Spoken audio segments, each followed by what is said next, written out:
My child, stop what you are doing and listen to me carefully. This is not random, and this is not casual. I have made a decision about you, and you need to hear it before another doubt speaks louder than truth. You have questioned where you stand with me. You have wondered if your mistake shifted my heart. Stay here. Do not skip ahead. What I am about to unfold will settle something deep inside you if you let it. This message carries weight, clarity, and confirmation. Watch until the very end, because one sentence could realign your entire future. I am not speaking vaguely. I am speaking directly to you. And once you hear what I have decided, you will never see yourself the same way again. My child, come closer and sit with me in this moment. I need you to hear this without rushing past it. I have made a decision about you. Not recently. Not after watching how you handled your last mistake or your last victory. I made this decision long before you understood who you were or what your life would feel like. Before you carried regret. Before you carried responsibility. Before you learned how heavy some seasons can be. While you were still discovering your own personality, still forming your identity, still unsure of your direction. I already saw the entire landscape of your life. I did not see fragments the way you do. I saw your beginning and your ending at the same time. I saw your strengths developing. I saw your weaknesses needing grace. I saw your questions forming years before you ever asked them. And knowing all of that, I still chose you exactly as you are. You sometimes believe that I am adjusting my plans based on your behavior, as if I am studying you from a distance and deciding whether you qualify. But I am not observing you like a judge looking for a reason to disapprove. I am your father. When I decided about you, I did not base it on your flawless execution of life. I based it on my love and my purpose for you.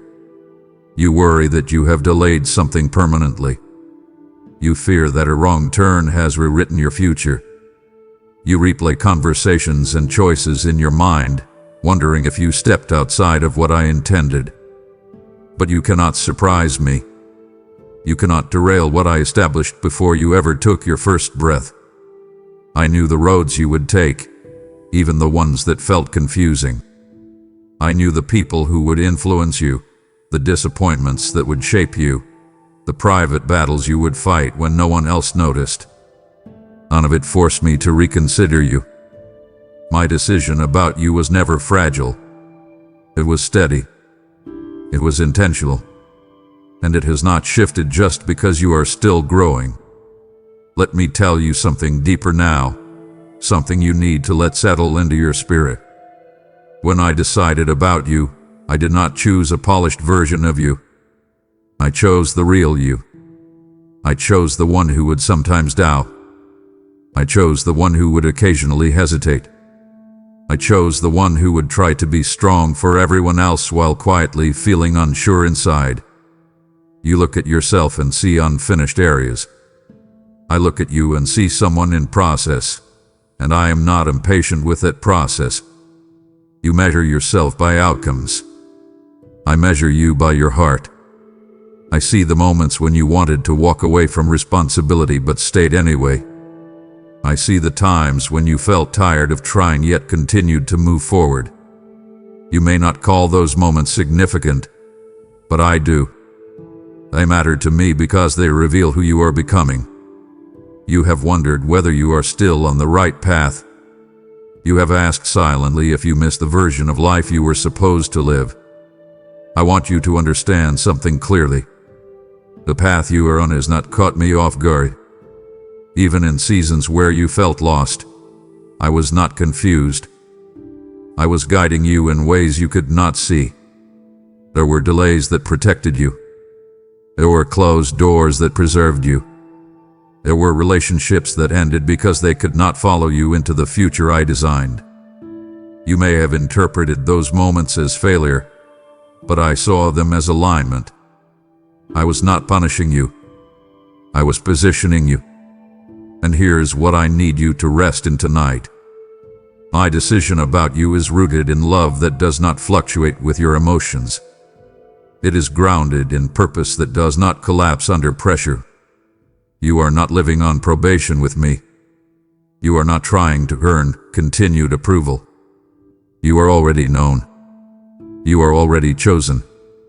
You are already included in what I am unfolding. Even now, as you listen to me, I want you to release the tension in your shoulders. You do not have to brace yourself for rejection from me. You do not have to perform to secure your place. I am not reconsidering you because you are still learning. I am not withdrawing because you are still healing. I made a decision about you before you ever knew you needed one. And the decision was to walk with you, to shape you, and to lead you into a future that reflects my heart for you. My child, lean in and let me speak plainly to your heart. You have been living as if you are on trial with me. You wake up some days measuring yourself before I ever say a word. You replay your conversations. You examine your reactions. You weigh your discipline, your devotion, your distractions. Somewhere along the way, you began to believe that my love for you operates like a contract that renews only if you perform well. I need you to release that belief right now. Let it go. Breathe out the pressure you have been carrying. You are not on probation with me. I am not reviewing your life with a clipboard, waiting to see if you have earned another day of favor. I am your father, not your evaluator. When I made my decision about you, I did not add hidden clauses in fine print. I did not attach silent conditions that activate the moment you stumble. I knew your tendencies. I knew your temperament. I knew the environments that would test you. And still, I did not hesitate. You feel tension because you think one wrong move could distance you from me.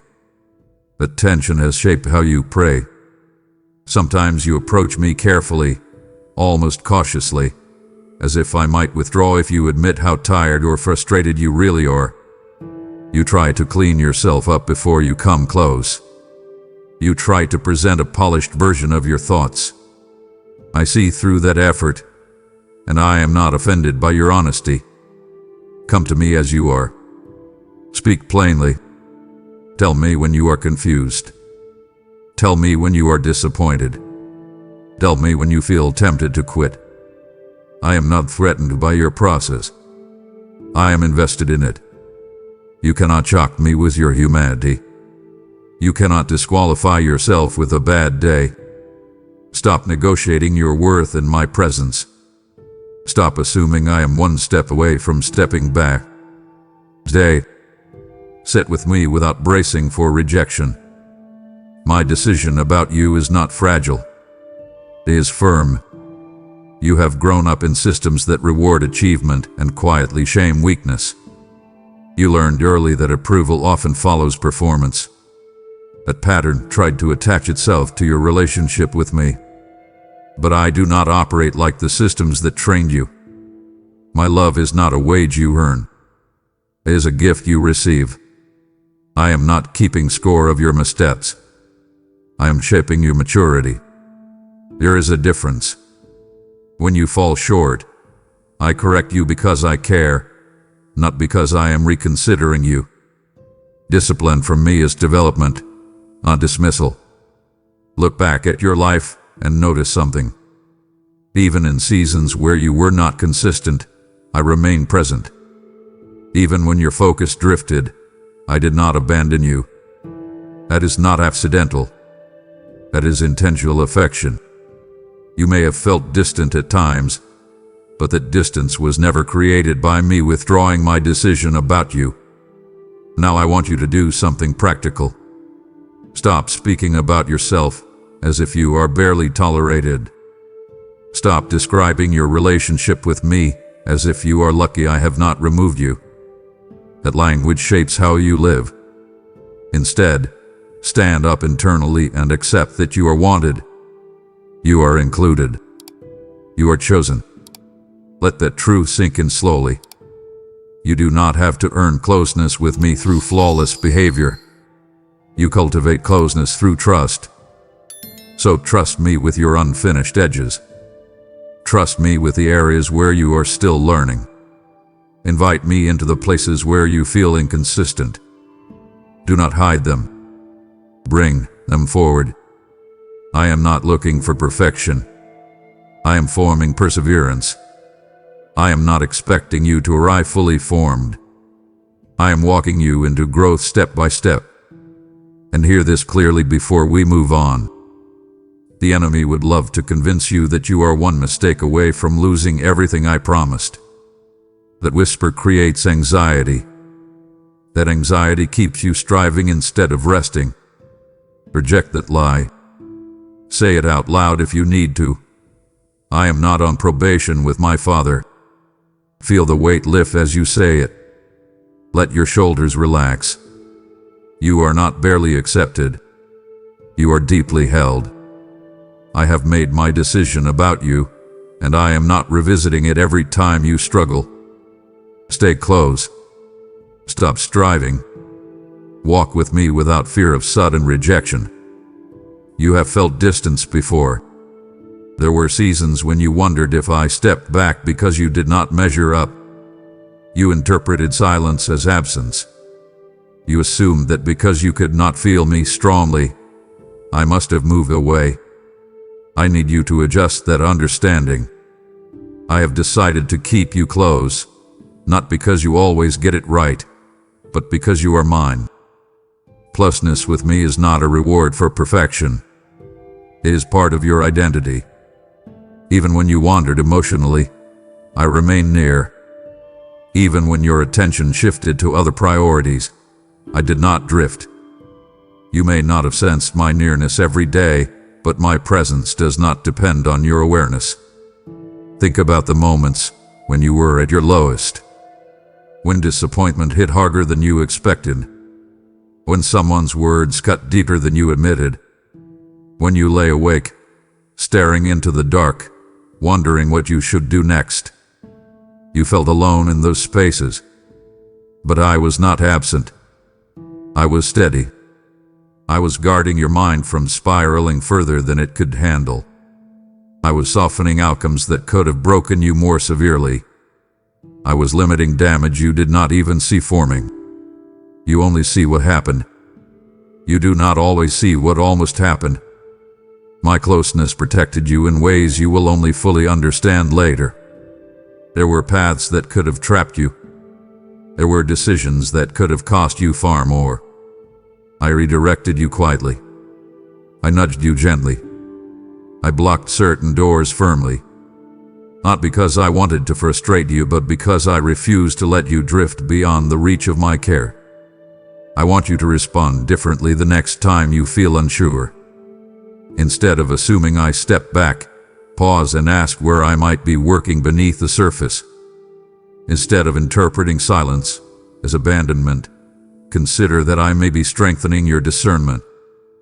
You do not need constant emotional intensity to confirm my presence. Sometimes I am teaching you stability.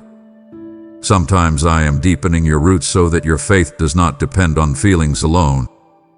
Come closer when you feel uncertain, not farther. Pray honestly instead of withdrawing. Open your thoughts to me instead of rehearsing them alone. Invite me into your confusion. That invitation matters. I do not force intimacy. I cultivate it with those who are willing. Let me speak directly to the part of you that still doubts this. You worry that your inconsistency creates distance. You think your distractions make me step aside. But I have already decided that I will remain near as I grow you. I am not fragile. I am not easily offended. I am committed. When you take a step toward me, even a small one, I meet you fully. When you whisper my name in frustration, I hear affection beneath the frustration. When you sit quietly because you do not know what to say, I understand that silence too. My closeness is not conditional on your eloquence. It is anchored in my love. So draw near. Do not wait until you feel spiritually strong. Come as you are. Speak as you are. Trust that I am already nearer than you think. You do not have to fight for proximity with me. You do not have to climb into my presence through effort. You are already within reach. Stay aware. Stay open. Stay willing. I have decided to keep you close, and I am not changing that decision. My child, I want you to slow down and stay with me here, because this touches something tender inside you. There are parts of your past that still tighten your chest when you think about them. There are memories that arrive without warning, moments you wish you could rewrite, conversations you replay with quiet regret. You sometimes imagine that when I look at you, I see those moments first. You assume I see your failures before I see your faith. But listen carefully. Your past did not scare me. It did not shock me. It did not force me to reconsider what I decided about you. When I chose you, I did so with full knowledge of your humanity. I knew the mistakes you would make long before you made them. I knew the seasons when you would drift. I knew the times when your judgment would be clouded by emotion or fear. I did not discover those things after the fact. I saw them from the beginning, and I still said yes to you. You have been carrying quiet shame like a shadow that follows you into new seasons. It whispers that you are disqualified, that you should be further along, that you lost something you can never recover. That whisper grows louder in moments of comparison, when you look at others and assume they did not stumble the way you did. I want you to challenge that voice. Do not accept every thought that accuses you. Bring those thoughts into the light. Speak them to me instead of letting them circle in your mind. Say what you are afraid to admit. I am not fragile. I am not surprised. I am not standing at a distance, shaking my head. I am near you in those memories, not condemning you but reminding you that you survived them. Even the chapters you are not proud of shaped something inside you. They carve a humility where pride might have grown. They built empathy where judgment might have taken root. You see scars. I see strength formed under pressure. There are details you still wish you could undo. You wonder how different your life would look if you had chosen differently at a critical moment. You imagine alternate timelines. You measure what could have been. But I do not live in regret with you. I live in redemption. The enemy would like to exaggerate your past, to make it feel larger than your future. He would like you to believe that your history defines your horizon. That is a distortion. Your history informs you, but it does not imprison you. I am not bound by your worst decision. I am not limited by your most confusing season. I can take what felt wasted and weave wisdom through it. I can take what felt like a collapse and build character out of it. Let me do that. Stop clutching old guilt as if it keeps you humble. Release it. Bring it to me deliberately. Tell me where it still aches. Invite me into the places you avoid thinking about. Healing does not happen in hiding. It happens in honesty. Now listen closely and respond to me internally. I do not define you by the lowest point of your story. I define you by the love I placed in you before the world tried to distort it.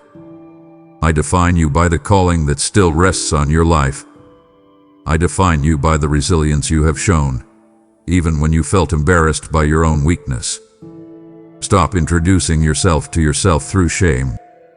Stop narrating your life as if the worst moment carries the most weight. Let me reframe your story. Let me show you where grace interrupted destruction. Let me point out where mercy covered consequences you did not even see coming. There were outcomes that could have been far harsher. There were consequences that could have lasted much longer. I softened some things you thought were coincidence. I redirected some paths you thought were random. I stayed involved even when you were not paying attention. So here is what I want you to do now. Take a breath. Think of the memory that still makes you uncomfortable. Bring it into this space between us. Do not defend yourself. Do not attack yourself. Just place it here. I am not flinching. I am not withdrawing. I am not revising my decision about you. Your past did not scare me, and it does not control your future. Walk forward without dragging yesterday behind you like a chain. Let me carry what you cannot fix. Let me redeem what you cannot erase. You are not a rejected draft. You are a chosen child, still being shaped, still being led, still deeply loved. My child, there were seasons when you felt squeezed by circumstances. Pressure built around you slowly, then suddenly. Responsibilities multiplied. Expectations increased. Situations unfolded that you did not request. In those moments, you quietly wondered if you were being punished. You interpreted difficulty as disapproval. I need you to reconsider that interpretation. I decided to develop you, not discard you. The refining fire you walked through was not a signal that I was done with you. It was evidence that I am invested in you. You do not refine something you plan to throw away. You refine what you intend to use. When pressure touched your life, it revealed parts of you that comfort never would have uncovered. You discovered patience you did not know you had. You discovered limits you needed to acknowledge. You discovered where your identity was too tied to outcomes. That discovery was uncomfortable. Growth often is. But I was not trying to break you. I was strengthening internal muscles you would need for what lies ahead. Imagine a craftsman shaping something delicate yet durable. The process involves friction. It involves reshaping. It involves moments where the material feels resistance. That resistance is not rejection. It is refinement. You felt stretched because you were expanding. You felt unsettled because I was deepening your foundation. You were not being abandoned. You were being built. There were nights when you asked why life could not be simpler.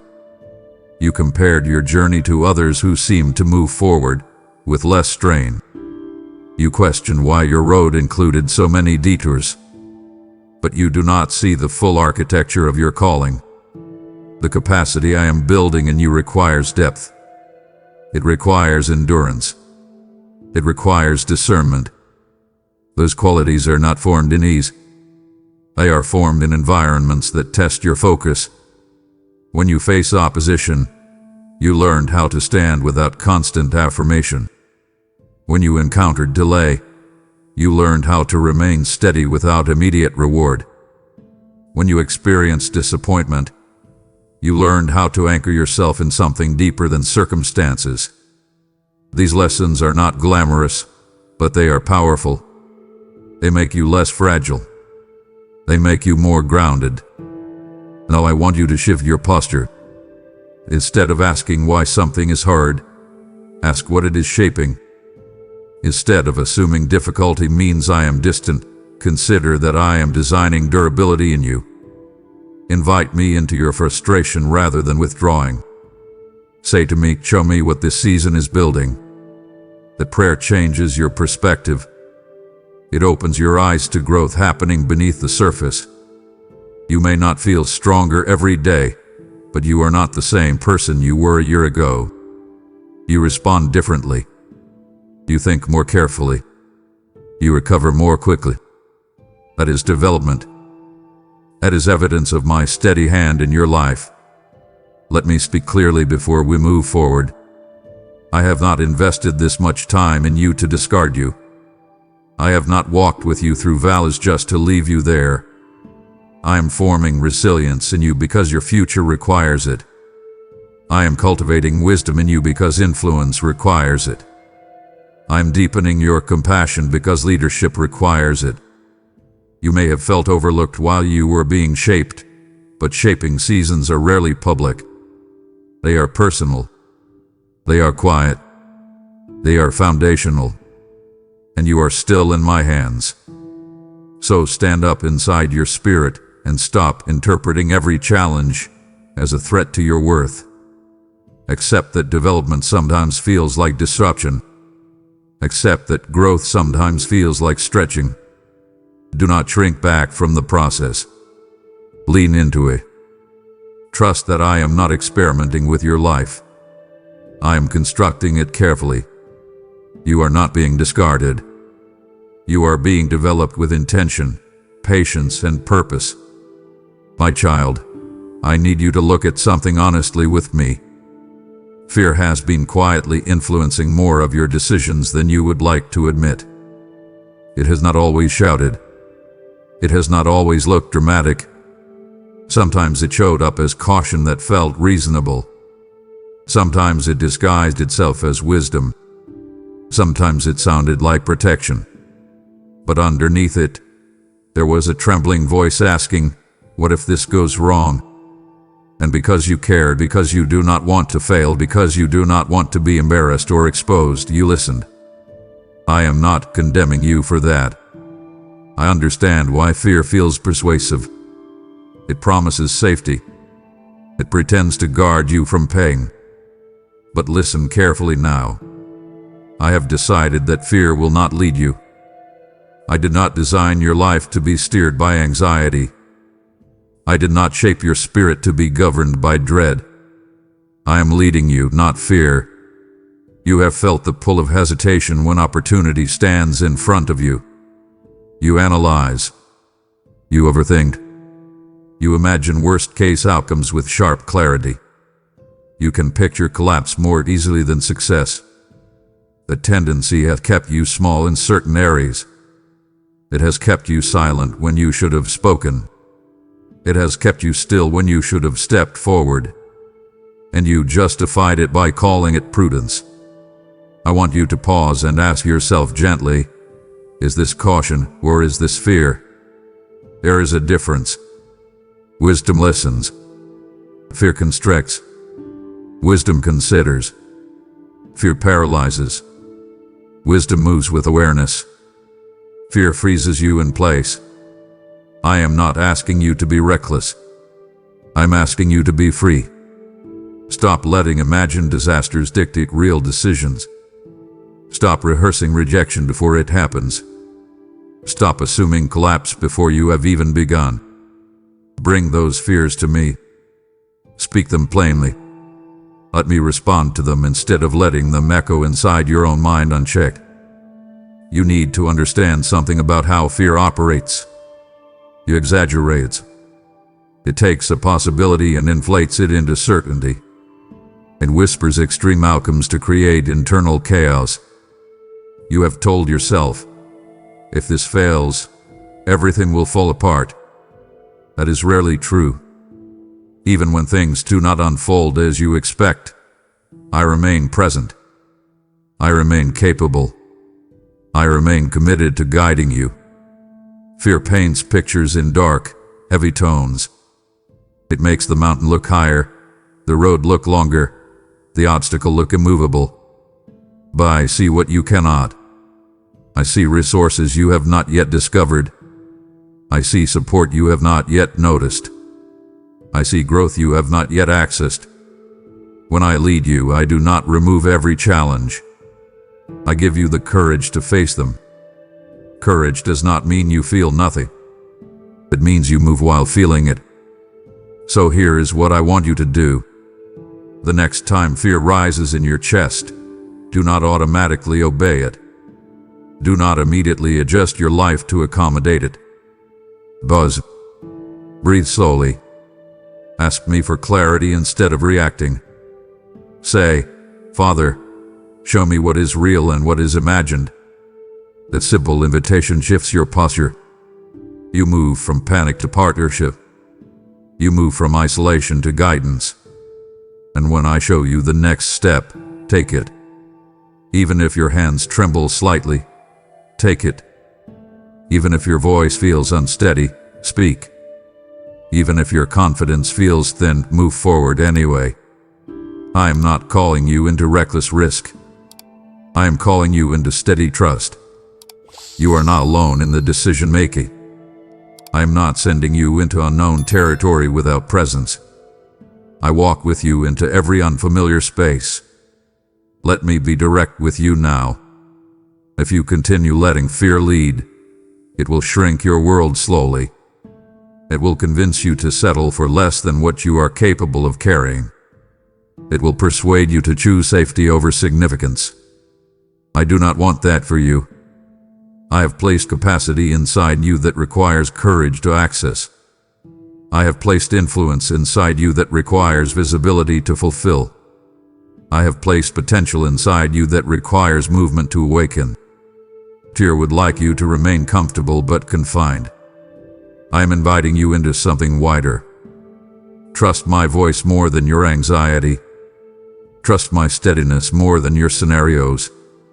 Walk with me into rooms that stretch you. Speak when it would be easier to stay quiet. Try again where you once felt embarrassed. You are not fragile the way fear suggests. You are forming into someone resilient. And remember what we spoke about earlier. You are not on probation with me. You are not one mistake away from losing everything. That truth matters here. Because when you know you are secure, you can take steps without terror. When you know I am not evaluating you harshly, you can grow without constant panic. Let my decision about you give you backbone. Let my presence give you boldness. Fear does not have the final word in your life. I do. And I am saying to you now, step forward. Do not retreat. I am leading you, and where I lead, there is room to breathe. My child, there are things that have kept you awake at night. Responsibilities that feel heavy. People you care about deeply. Situations you cannot fully control. You carry concern like a quiet companion. You think about outcomes. You try to anticipate problems before they surface. You feel responsible not only for your own life, but for the well-being of others connected to you. I see that. I see how much you care. I see how often you carry silent pressure. And I want you to hear me clearly. I have decided to protect what concerns you. You are not the only one watching over your life. I am involved. I am attentive. I am aware. There have been moments when you believed everything rested on your shoulders. If you did not handle it correctly, it would fall apart. If you did not intervene quickly, something would collapse. That belief has created tension in your body and restlessness in your mind. You have tried to control outcomes that were never meant to be fully controlled by you. Let me ask you gently, who told you that you were the final safeguard? Who convinced you that if you relaxed, everything would unravel? I am not asking you to become careless. I am asking you to stop carrying what belongs to me. There are battles you do not see forming behind the scenes. There are conversations you are not present for. There are decisions happening in spaces you cannot access. And yet, I am there. I am influencing. I am restraining. I am redirecting. You only see what happened. You rarely see what almost happened. There were opportunities that would have entangled you in stress far beyond what you are dealing with now. There were relationships that could have pulled you into deeper confusion. There were financial pressures that could have intensified. I intervened quietly more times than you know. I softened certain of them. I closed certain doors firmly. I delayed certain responses. You interpreted some of those delays as frustration. But sometimes delay is protection in disguise. Sometimes interruption is insulation. You do not always recognize my shielding because I do it without spectacle. I am not dramatic about it. I am deliberate. Now I want you to practice something new. When concern rises in you, instead of spiraling into scenarios, place the situation into my hands intentionally. Do not just say you trust me. Act on that trust. Speak it. Say, Father, this is yours, and mean it. Then resist the urge to take it back mentally. You have a habit of surrendering something in prayer and then reclaiming it through overthinking. Let it stay with me. You do not need to monitor every outcome. You do not need to anticipate every problem. Your vigilance does not replace my sovereignty. You can care deeply without caring everything. There is another layer to this that you need to hear. My protection does not mean your life will be free of difficulty. It means nothing will touch you without passing through my awareness first. That distinction matters. I am not promising an easy path. I am promising a guarded one. I am not eliminating every challenge.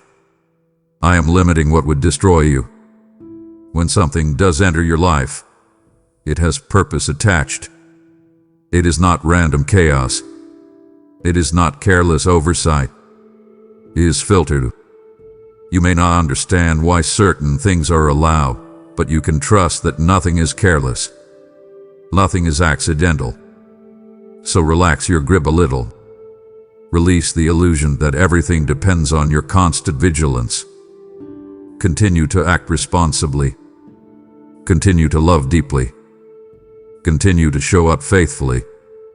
But do it with the understanding that you are not alone in guarding your life. I am protecting what concerns you.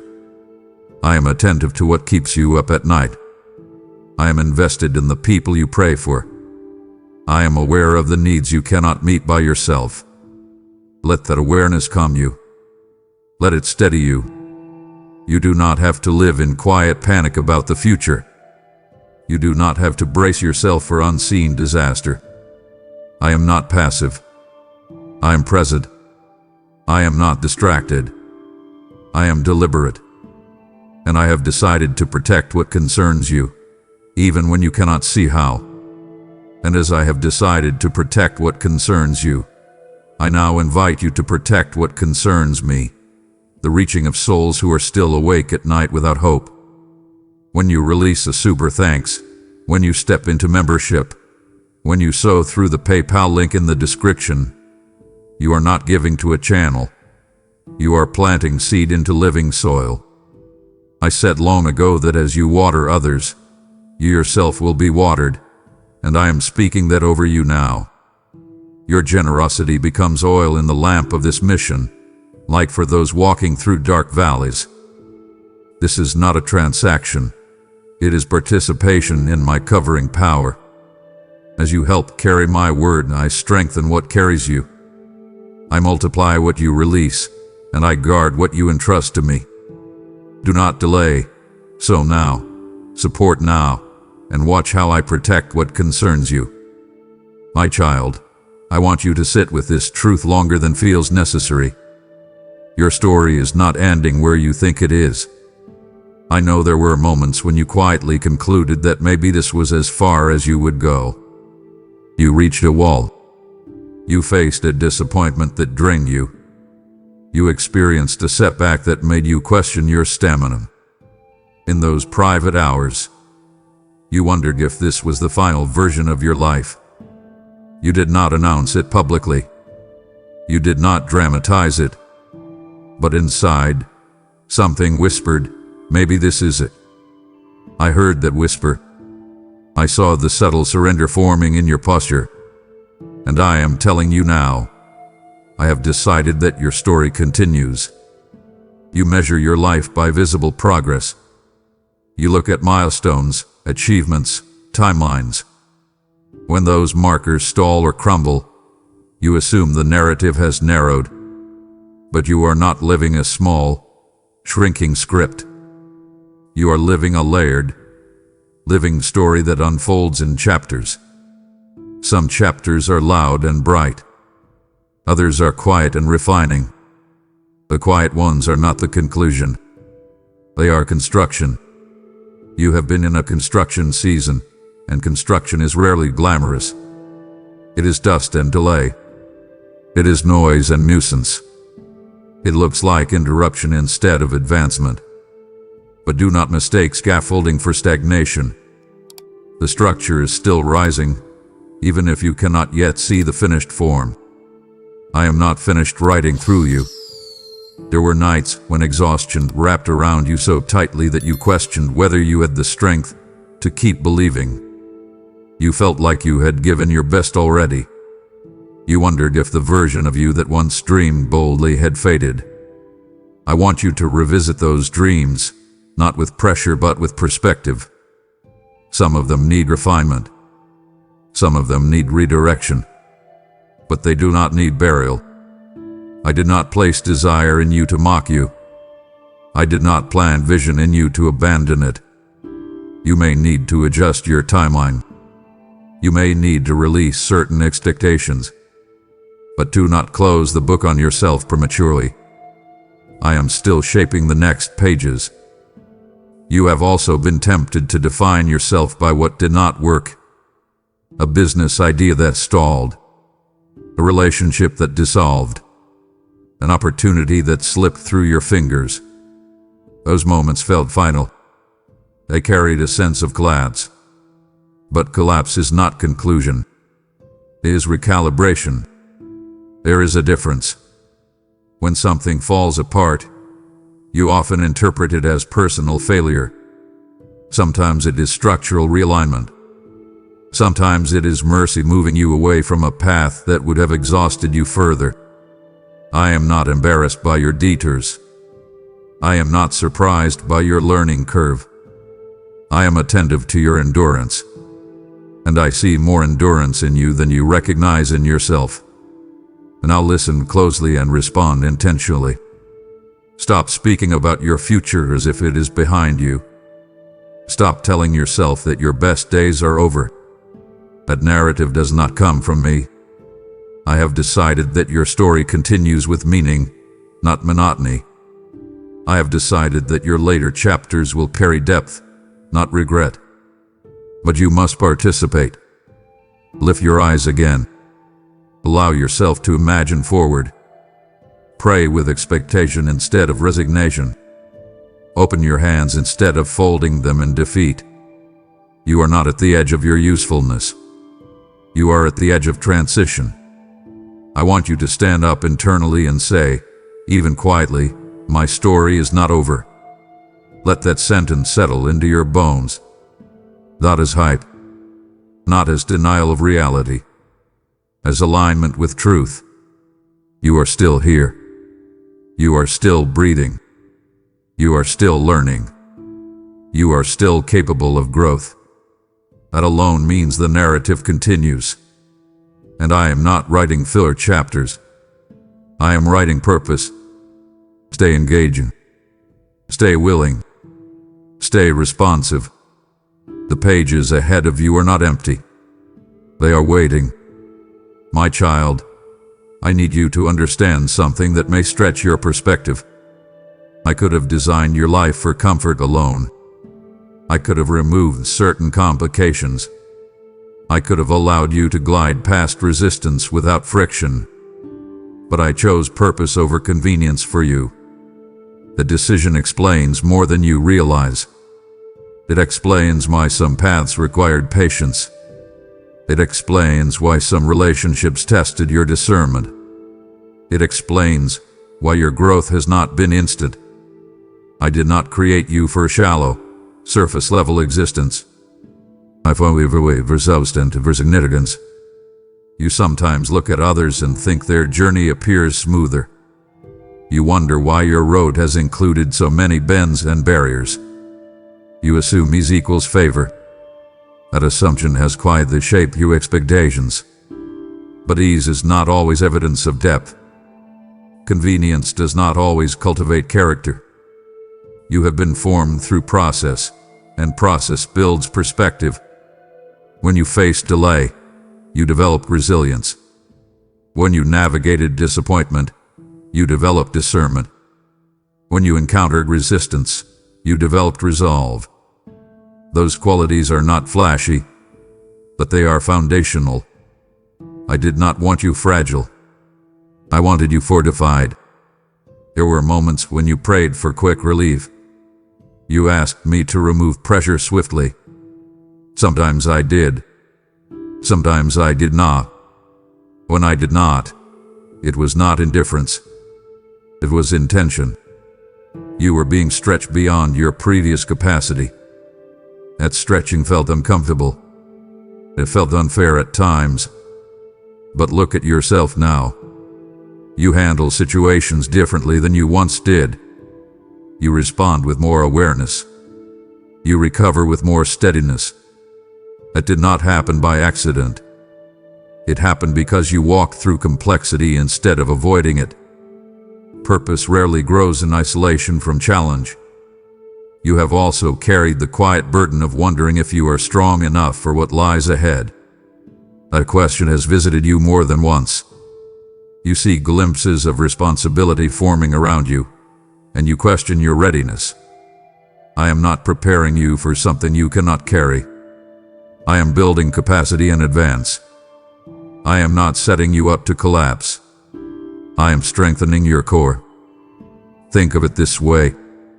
When a foundation is meant to support something substantial, it must be reinforced carefully. That reinforcement takes time. It requires pressure. It requires attention to unseen details. You are in that reinforcement stage in certain areas of your life. Now I want you to shift your lens. Instead of asking why your life has not been simpler, ask what kind of strength is being formed in you. Instead of comparing your timeline to someone else's, ask what unique depth your journey is creating. Do not resent the process. Participate in it. Invite me into the complexity. Say, shape me for purpose, not just comfort. That prayer may feel bold, but it aligns you with growth. You were not designed to live small and safe forever. You were designed to influence, to contribute, to stand steady when others waver. Let me speak directly to your insecurities. You are not behind. You are being built. You are not overlooked. You are being layered. You are not punished. You are being prepared. There is a quiet strength forming in you that convenience could never produce. Do not despise it. Do not rush past it. Honor the process. Trust that I see further than you do. I chose purpose over convenience for you because I see who you are becoming. And who you are becoming requires depth. So stand firm. Accept that your journey carries weight for a reason. Release the comparison. Release the frustration. Lean into the shaping. I am not writing a shallow story with your life. I'm vis-a-vis studies of deja vu evil. And you are strong enough, with me, to carry it. My child, there are losses in your life that you rarely talk about in full detail. You mention them lightly, but you carry them deeply. There were relationships that once felt secure, and now they are memories. There were opportunities you believed would change everything, and they slipped away quietly. There were seasons you expected to flourish, and instead they fractured. I saw the moment each one broke your expectation. I saw how you tried to stay composed. I saw how you told yourself it did not matter as much as it actually did. But it mattered to you. And because it mattered to you, it mattered to me. I have decided to restore what was lost. Though restoration may not always look like reversal. You sometimes imagine restoration as a return to exactly what you had before. You want the same door reopened, the same person returned, the same timeline revived. But listen carefully. Restoration is not always repetition. Sometimes it is replacement with refinement. Sometimes it is recovery with clarity. Sometimes it is renewal with wisdom attached. I do not simply rewind your life. I rebuild it. There is a difference. When something was taken from you, whether by choice, circumstance, or consequence, you felt exposed. You felt like something precious had been stripped away. You questioned whether you had misheard me or misunderstood your direction. You wondered if the loss was evidence that you were outside of my will. It was not. Some losses were protection disguised as pain. Some losses were pruning that made room for healthier growth. Think about the things you once begged to keep that, in hindsight, would have limited you. Think about the connections that felt essential but later revealed incompatibility. Think about the plans that collapsed and forced you to reconsider your identity. You did not see it then, but I was redirecting you away from confinement. There are paths that would have narrowed your influence. There are roles that would have shrunk your confidence. There are environments that would have drained your creativity. I did not remove something from you to punish you.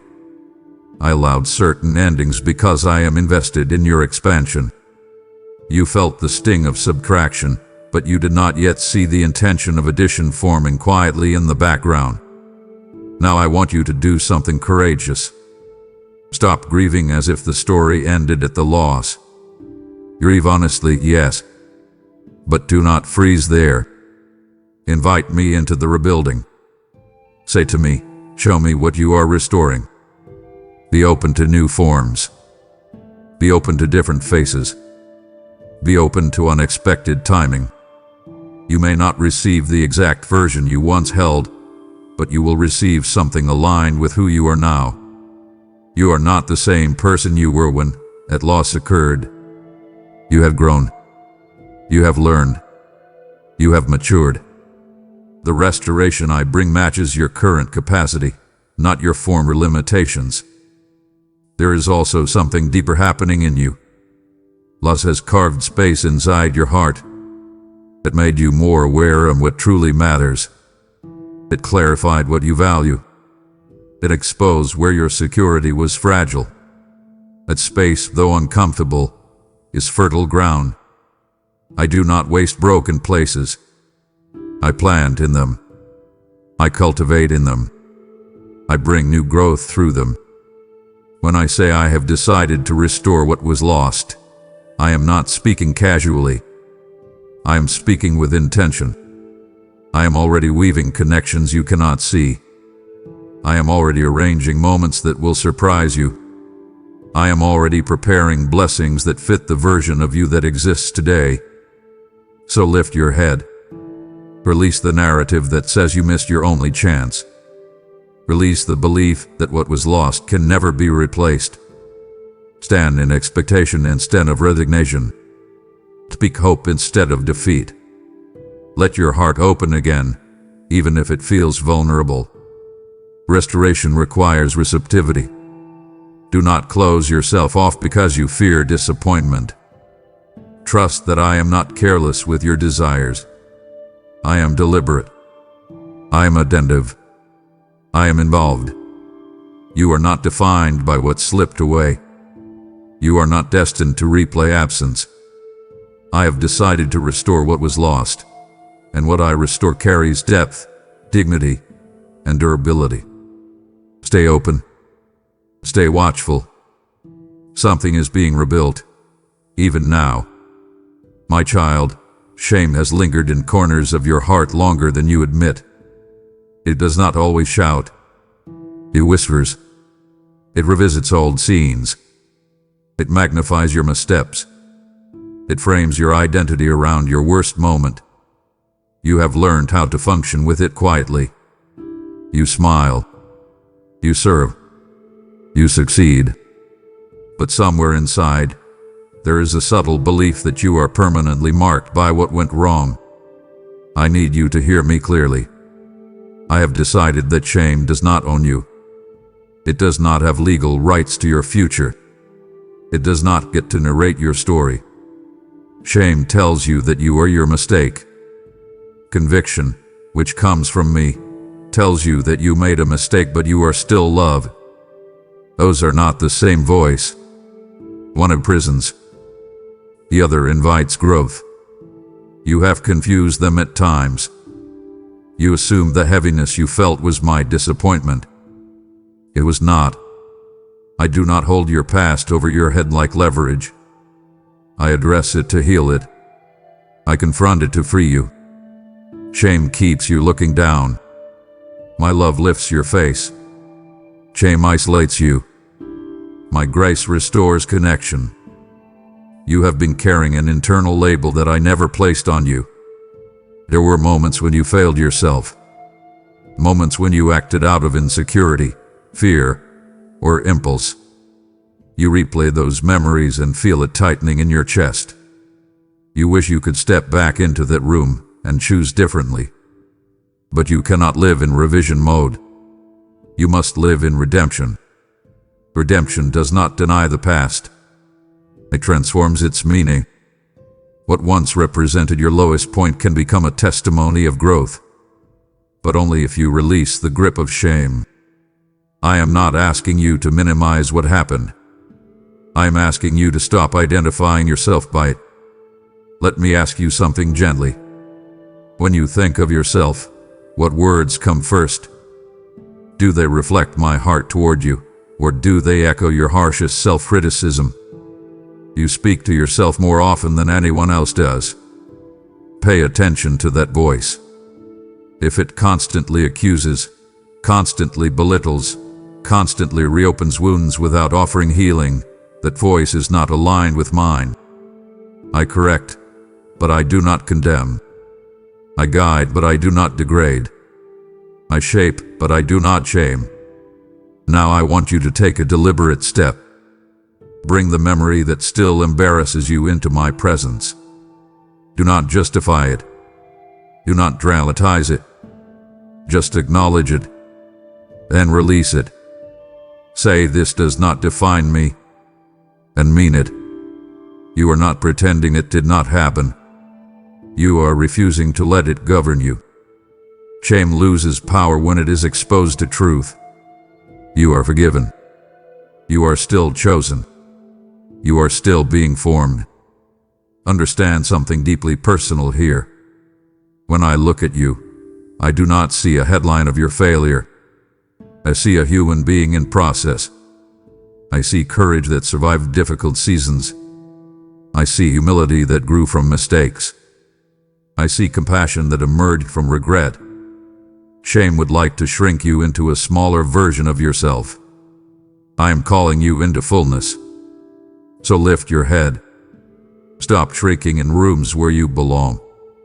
Stop disqualifying yourself internally before anyone else has a chance to affirm you.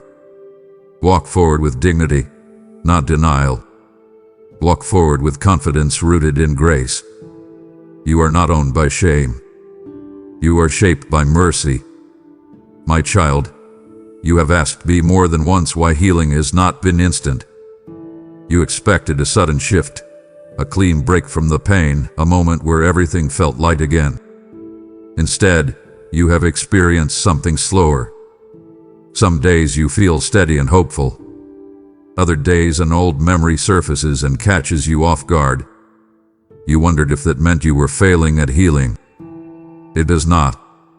I have decided to heal you in layers, not because I am withholding relief, but because I am restoring you deeply. Surface solutions would not sustain you. Quick comfort would not fortify you. I am not interested in temporary calm. I am building credible, lasting, lived-in wholeness inside you. You carry wounds that formed over time.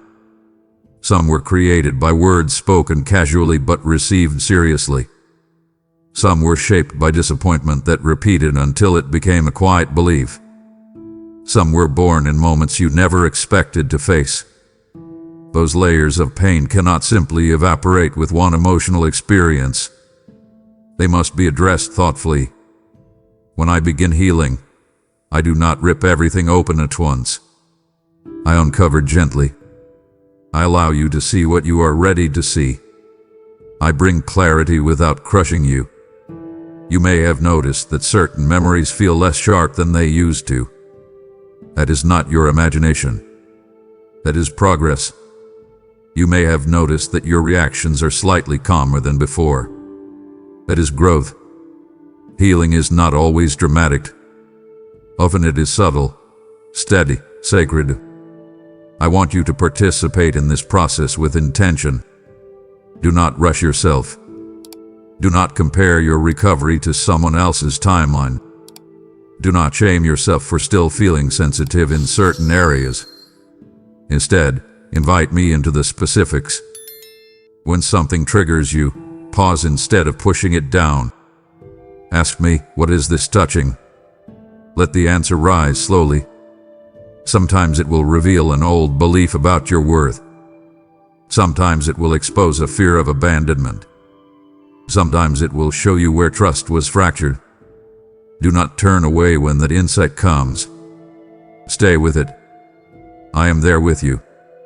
I am not asking you to relive pain alone.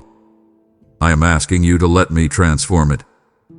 There is something powerful happening beneath your awareness. As you heal, you are becoming more compassionate toward others. You are less reactive. You are more reflective. You are learning to listen before assuming. These qualities are not accidental. They are fruit from the inner work you have been doing. You may not celebrate these changes loudly, but they matter deeply. They signal maturity. They reveal resilience. They demonstrate that you are not stuck. Now listen carefully. Stop expecting yourself to be fully healed overnight. Stop speaking harshly to yourself when an old emotion resurfaces. Instead, say, I am in process. That statement is not weakness. It is wisdom. When you feel overwhelmed, come to me immediately. Do not isolate. Do not retreat into silent struggle. Speak. Pray honestly. Fight if you need to. Cry if you must. Healing is not a straight line. It is a living journey. And here is the part you need to hold on to. I am not frustrated with your pace. I am not tired of walking you through it. I am attentive. I am patient. I am deliberate. I have decided to heal you in layers so that what is restored in you is strong, stable, and sustainable. Trust the process. Stay engaging. Let me continue the work. You are not broken beyond repair. You are being rebuilt with care. My child, you have looked sideways more often than you realize. You have measured your life against someone else's progress. You have observed their achievements, their relationships, their milestones, and quietly questioned your own timing. You have asked yourself why they seem ahead while you feel delayed.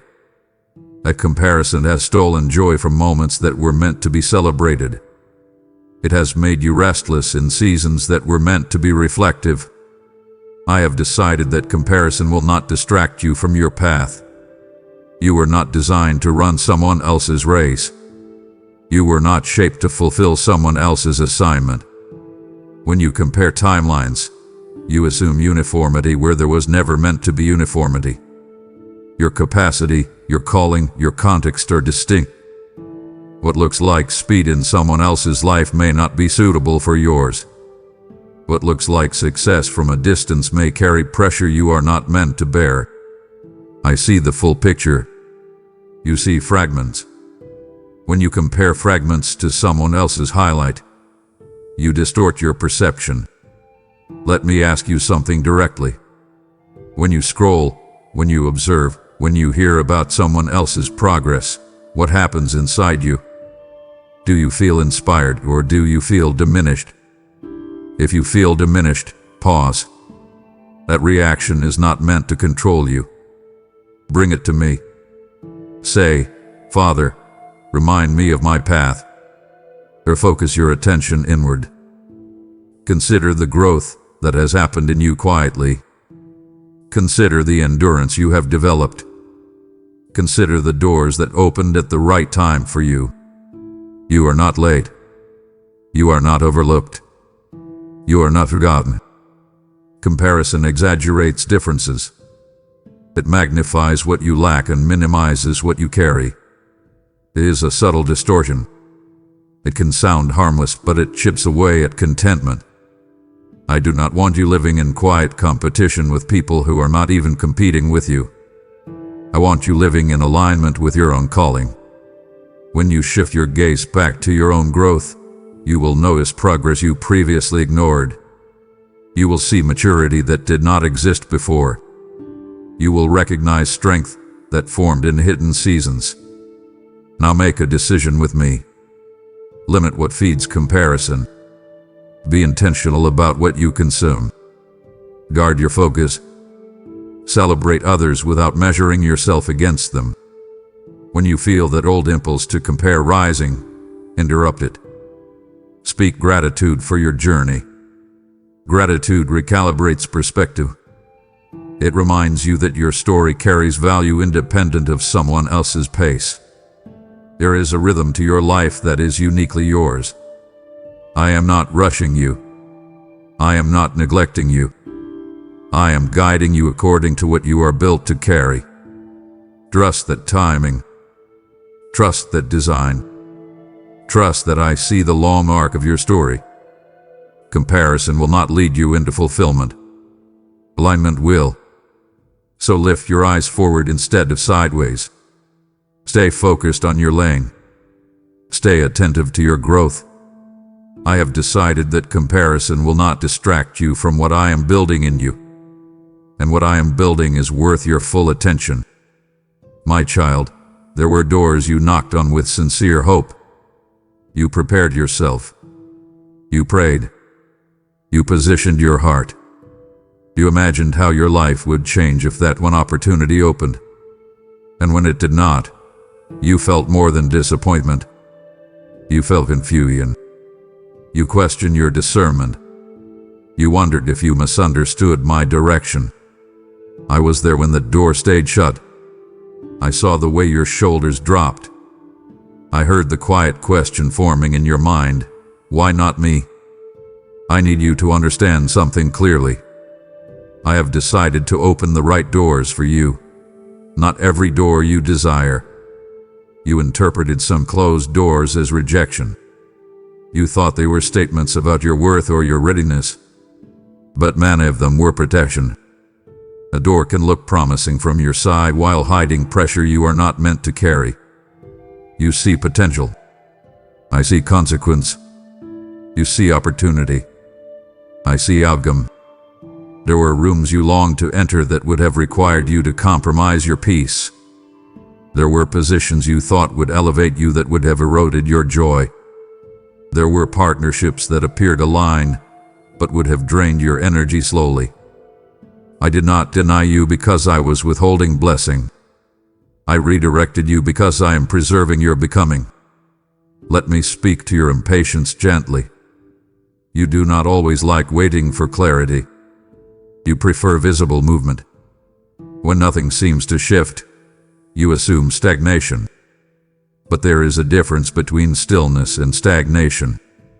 Sometimes I close doors firmly because you are too attached to them to walk away voluntarily. Sometimes I leave you in a hallway so you learn to trust me without immediate confirmation. Do not mistake the hallway for abandonment. I am there with you. I am shaping your trust. I am refining your motives. I am teaching you to value alignment over applause. Now I want you to adjust your prayer. Instead of asking me to open every door that looks appealing, ask me to open only what is right. Say it clearly. Open what aligns. Close what would harm.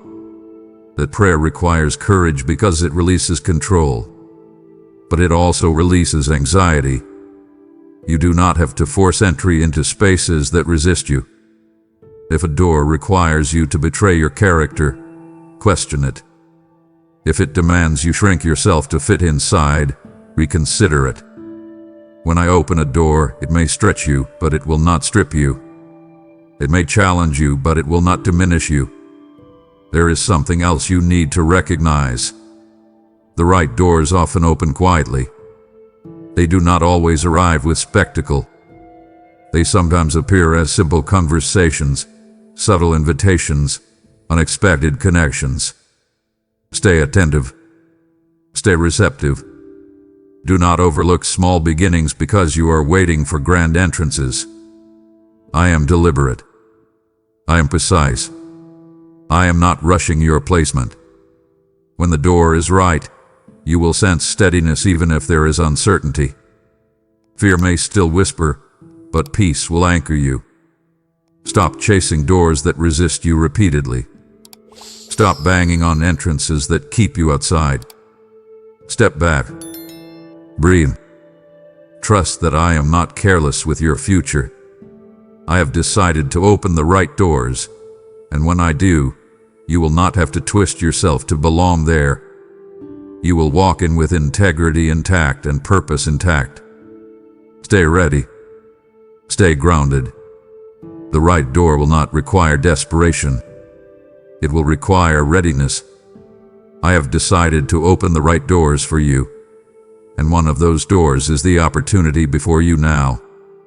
When you choose to support this mission through Super Thanks, membership, or the PayPal link in the description, you are stepping through a door of divine alignment. Some doors advance careers. This door advances the kingdom. I told you that when you sow generously, you reap generously, and that promise is alive over you in this moment.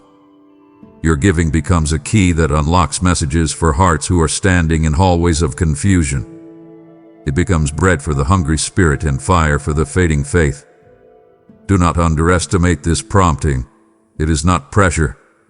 It is invitation. Walk through this door now. Give boldly, and watch how I open what is right in your own life. My child, much of what I am building in you is not immediately visible. You live in a world that celebrates external success, titles, recognition, milestones. You see those markers and sometimes feel behind. But I have been working in a quieter space inside you. I decided to strengthen your inner life before expanding your outer influence. A decision may not look impressive from a distance, but it is foundational. There were seasons when you felt overlooked. You wondered why your efforts were not noticed. You questioned why others seemed to move forward publicly while you remained in what felt like preparation. Those were not wasted seasons. They were interior seasons. I was shaping your character where applause could not interfere. I was deepening your convictions before testing your visibility. You cannot carry external weight without internal stability. I refused to place you in environments that would expose cracks before they were reinforced. Consider how you respond now compared to years ago. You are more reflective. You are less reactive. You pause before speaking in situations that once would have triggered you instantly. That change did not happen by accident. It happened because I have been cultivating discernment within you. I have been teaching you to listen beneath the surface of conversations. I have been guiding you to value integrity over impulse. These shifts are subtle but significant. They indicate strength forming beneath the surface. You may not always feel strong. Some days you still question yourself. But strength is not loud. It is steady. It is the ability to remain grounded when emotions surge. It is the ability to choose patience when irritation rises. It is the ability to remain honest when exaggeration would benefit you temporarily. Those choices happen internally long before they are visible externally. That is where I have been working. Now I want you to cooperate intentionally. Protect your inner world. Guard what enters your mind. Be selective about what shapes your thinking. Feed your spirit with truth instead of constant noise. When you feel your peace disturbed, do not ignore it. Investigate it. Ask me what is causing the unrest. Invite correction when necessary. Invite clarity when confused. Strength does not grow through neglect. It grows through attention. Understand this deeply. Influence without inner integrity collapses. Success without internal stability corrodes. I am not preparing you for a fragile rise. I am preparing you for sustainable impact. That requires depth. That requires discipline. That requires quiet resilience. You are developing those qualities even if you do not celebrate them daily. So stop measuring yourself only by external markers. Notice the internal maturity forming. Notice the way you recover from setbacks more quickly. Notice the way you respond to conflict with more awareness. These are signs of strength. I decided to fortify your inner life because I see where you are headed. I see the weight you will carry. I see the responsibility that will rest on you. And I am making sure you are ready. My child, there have been stretches of time that felt longer than they should have. You waited for answers that did not arrive when you expected. You prepared for opportunities that did not materialize on your schedule. You prayed with hope, then with patience, then with quiet endurance. And somewhere in the middle of that waiting, a subtle question formed inside you. Is something wrong with me? You began to interpret delay as deficiency. You wondered if you were overlooked, if you were behind, if you had somehow missed a critical moment. I want you to hear me clearly. I have decided that you will not be defined by delay. Delay is not denial. It is development. It is alignment unfolding beyond your sightline. When you experience waiting, your mind tries to fill in the gaps with explanation. You create reasons. You assume rejection. You measure yourself against others who seem to move forward more quickly. But speed does not equal significance. Timing is not a race. I see the layers that must align before certain doors open. I see the connections forming that you have not yet encountered. I see the character shaping that must complete before responsibility expands. If I rushed you into what you asked for prematurely, it would strain you in ways you are not meant to endure. Think about seasons when you felt stalled. You questioned your progress. You compared your timeline to someone else's highlight. That comparison intensified the discomfort. It made the waiting feel like a verdict instead of a process. But you were not idle. Even in delay, you were learning. You were observing. You were strengthening internally. You were refining your motives. Those invisible adjustments matter. They prepare you for sustainability. Quick elevation without deep roots leads to collapse. I am not interested in temporary peaks for you. I am invested in lasting steadiness. Now I want you to shift how you speak about your life. Stop saying you are stuck. Stop labeling yourself as late. Instead, say you are being positioned. That subtle change in language reshapes your perspective. Words carry weight. When you describe your season as stagnant, you shrink your hope. When you describe it as preparation, you awaken expectation. Be careful with your internal narrative. It influences your posture. I also want you to examine your impatience with compassion. It reveals desire, and desire is not wrong. You long for growth. You long for movement. You long for tangible progress. That longing is human. But do not let it become despair. Bring it to me honestly. Say, I'm tired of waiting. Speak the truth without guilt. I can handle it. Then ask me what is forming in this space. You may be surprised by the answer. Sometimes I am deepening your resilience. Sometimes I am protecting you from an outcome that looks appealing but carries hidden cost. Sometimes I am synchronizing your path with someone else's timing so that when you meet, you are both ready. Consider the idea of seasons. Winter does not mean the soil is dead.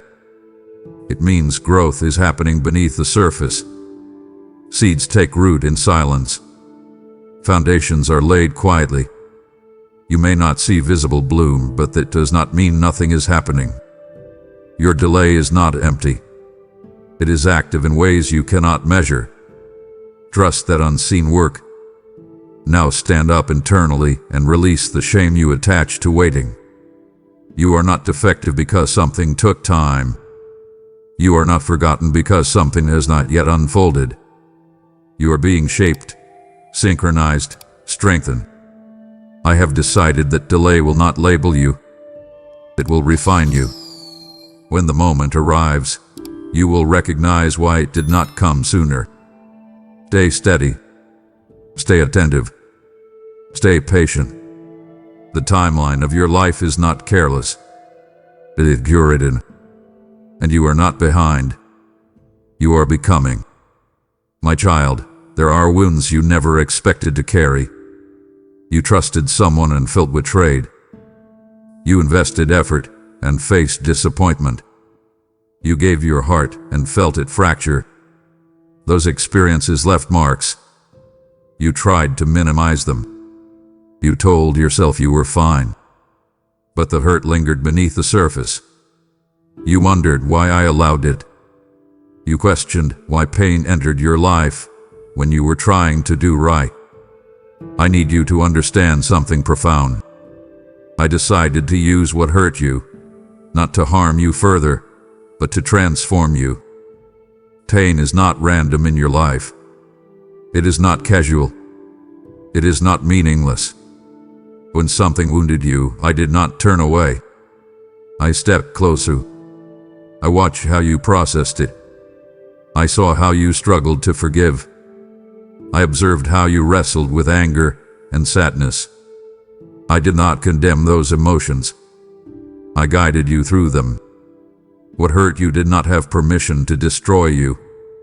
It had permission to shape you. There is a difference. Look at how you respond to others now. You listen more carefully. You empathize more deeply. You recognize subtle signs of struggle in people around you. That sensitivity was not innate at the same level before you experienced your own pain. Your wounds opened your awareness. They softened your judgment. They expanded your compassion. These are not small outcomes. They are sacred developments. You may wish you could have gained those qualities without the hurt. That is understandable. But certain insights only come through lived experience. When you felt abandoned, you learned the value of presence. When you faced rejection, you learned the importance of affirmation. When you endured misunderstanding, you learned patience. Those lessons were costly, but they were not wasted. I did not allow pain into your life without purpose attached. Now here is what I need you to do. Stop identifying yourself primarily as the wounded one. Yes, you were hurt. Yes, it mattered. But you are not defined by that chapter. You are not the sum of your scars. You are the evidence of survival and growth. Instead of asking why it happened, ask how it is shaping you. Instead of rehearsing the betrayal, reflect on the resilience it produced. Do not romanticize the pain. Do not minimize it. Transform it. There is also something else unfolding. The very areas where you were hurt may become places where you offer healing to others. You may speak words that comfort someone because you understand their ache. You may guide someone through a dark season because you walked through one yourself. That is not coincidence. That is conversion of pain into purpose. I do not waste wounds. I weave them into wisdom. Be careful not to harden your heart as a defense mechanism. Pain can either deepen you or harden you. Choose depth. Choose openness. Choose growth. Do not let what hurt you define your future relationships. Do not let disappointment shrink your willingness to try again. I am strengthening you, not isolating you. Take a moment and place the hurt in my hands intentionally. Do not clutch it. Do not nurture resentment. Release it. Forgiveness does not erase memory. It releases control. When you forgive, you free yourself from carrying unnecessary weight. That freedom opens space for new joy.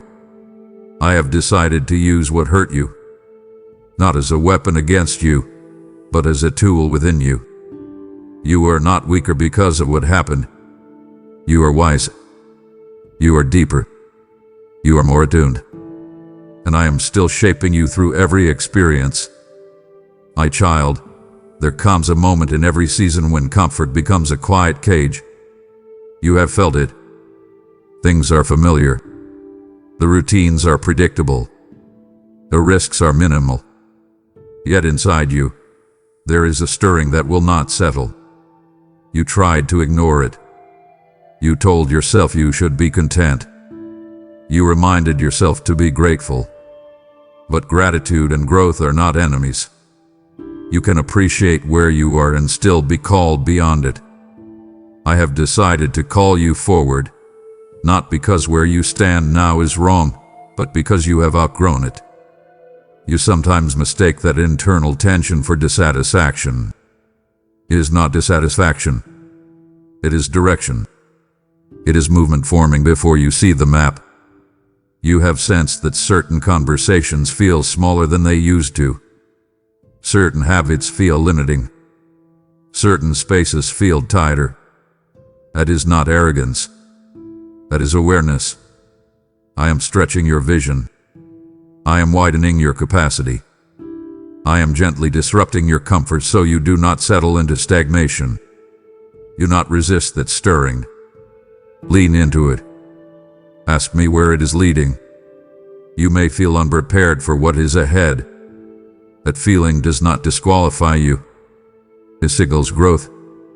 When I call you forward, I do not hand you the entire blueprint. I invite you step by step. You want clarity before movement. I often offer movement before clarity. That is not cruelty.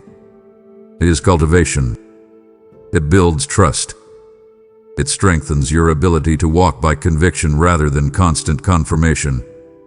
You have asked me to increase your influence, your impact, your reach. Forward movement is the pathway. Let me speak directly to the hesitation in your chest. You are not too old. You are not too late. You are not too inexperienced. Those are narratives shaped by fear, not by truth. The enemy exaggerates your limitations. I see your potential. I see the growth that has already taken place. I see the maturity forming in you. Do not disqualify yourself before I have even positioned you. When you sense that nudge to try something new, explore it. When you feel prompted to reconnect with a dream, revisit it. When an opportunity appears that stretches you, do not automatically retreat. Now here is what I want you to do. Examine what you have been postponing. Is there a conversation you need to initiate? A skill you need to develop? A boundary you need to establish? Do not wait for perfect confidence. Act with growing courage. Courage is not the absence of uncertainty. It is willingness in the presence of it. Step forward, even if your voice shakes slightly. Apply, even if you fear rejection. Speak, even if you feel vulnerable. I am not calling you into reckless leaps. I am calling you into intentional advancement. There will be moments when forward movement feels lonely. Growth often separates you from former versions of yourself and sometimes from people who preferred you smaller. Do not let loneliness drive you back into confinement. Say the course. I am with you. I am not pushing you ahead and remaining behind.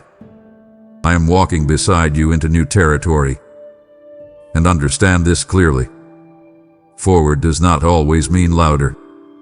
It does not always mean more visible. Sometimes forward is deeper discipline. Sometimes forward is healthy boundaries. Sometimes forward is quiet obedience in areas no one applauds. Movement is not always dramatic, but it is decisive. I have decided to call you forward because stagnation does not serve your destiny. Comfort cannot hold the fullness of what I placed inside you. You are capable of more growth, more courage, more impact than you currently imagine. So rise internally. Adjust your posture.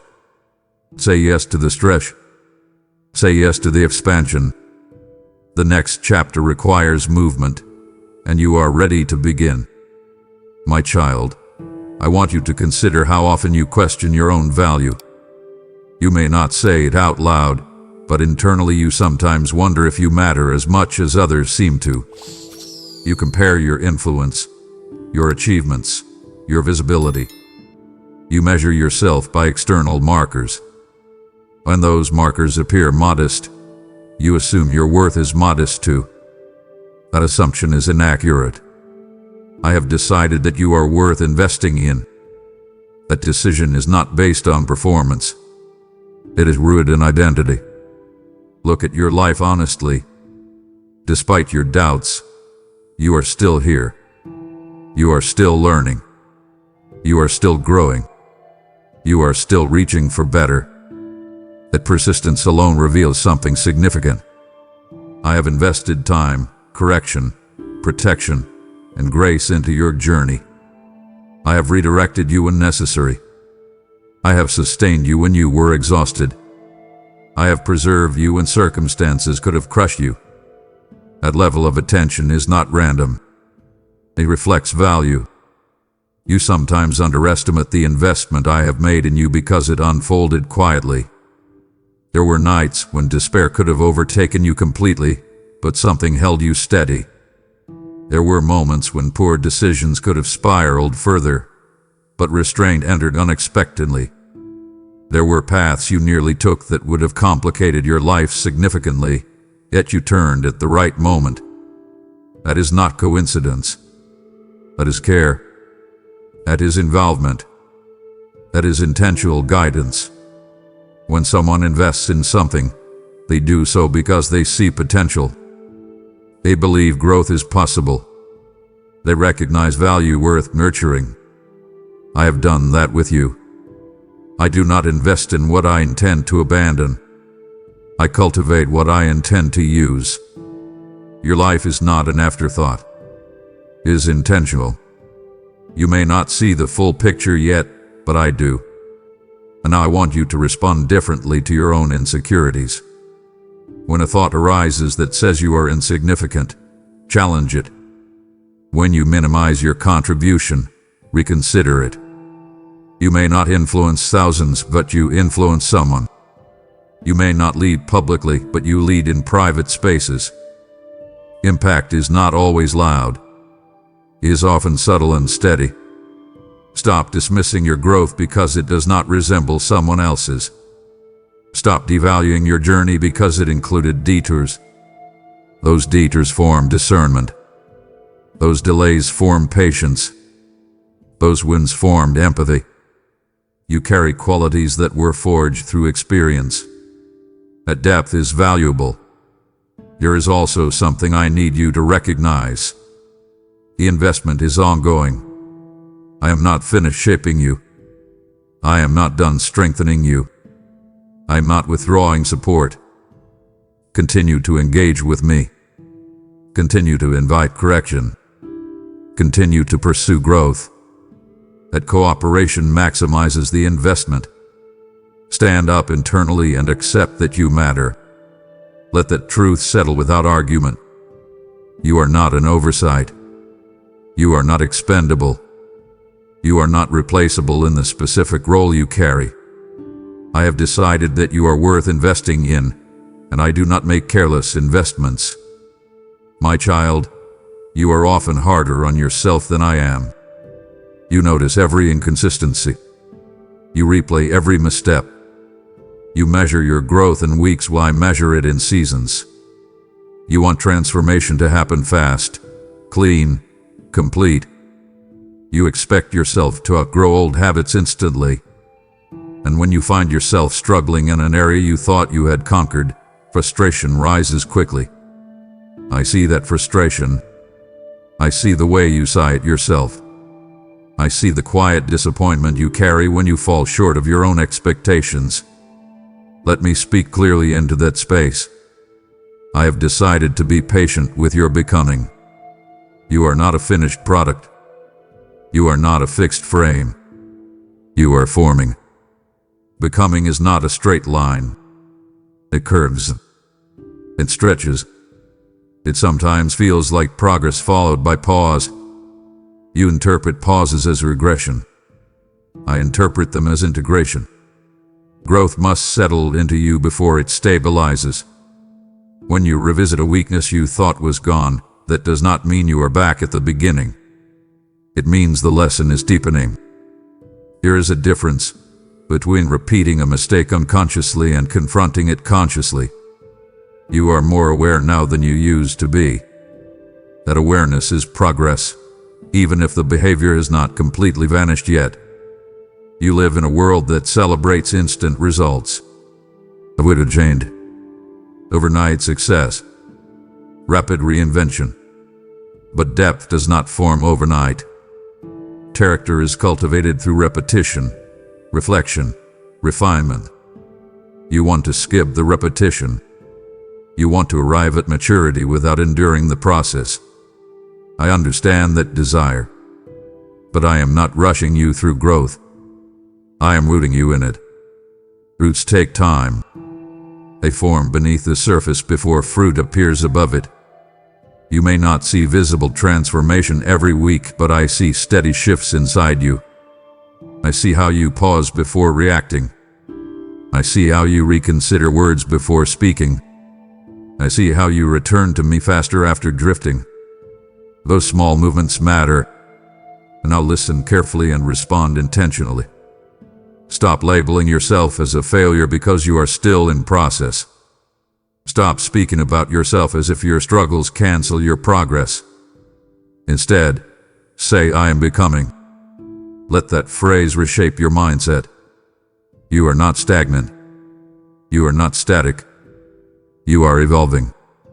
When you stumble, do not spiral into self-condemnation. Stand back up. Learn. Adjust. Continue. Do not dramatize your humanity. Bring it to me. Invite correction. Invite clarity. Invite strength. There are areas where I am deliberately taking time with you. Not because you are slow. Not because you are resistant. But because the formation required there must be thorough. Superficial change would collapse under pressure. I am fortifying you.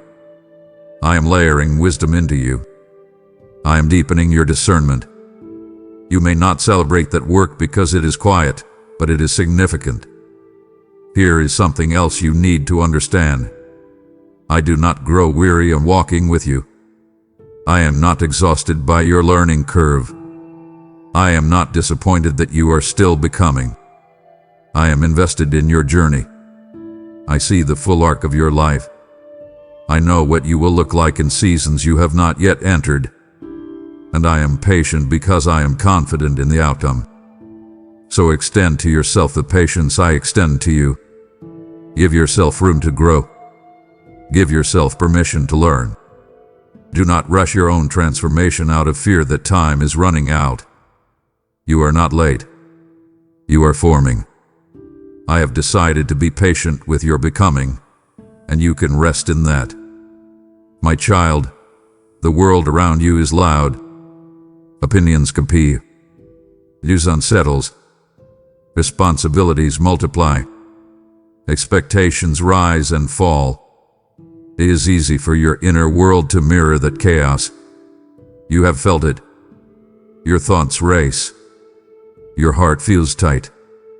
Your mind rehearses scenarios late at night.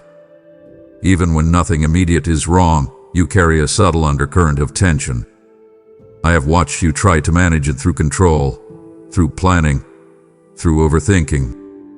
Let me tell you something steady and sure. I have decided that peace will be your anchor. Peace is not the absence of challenge. It is the presence of trust. It is not built on perfect circumstances. It is grounded in relationship with me.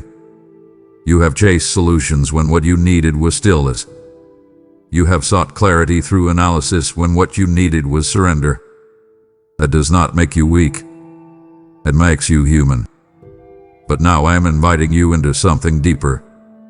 When the noise rises, return to me. When anxiety begins to spiral, pause deliberately. Breathe slowly. Say my name. That simple act reorients your spirit.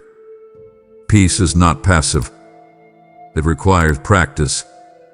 It requires attention. It requires you to resist the urge to dramatize uncertainty.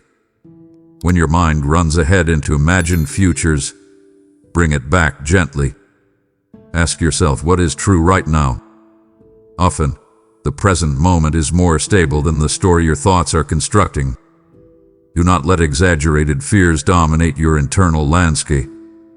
You have allowed hypothetical outcomes to steal real rest. That pattern can change.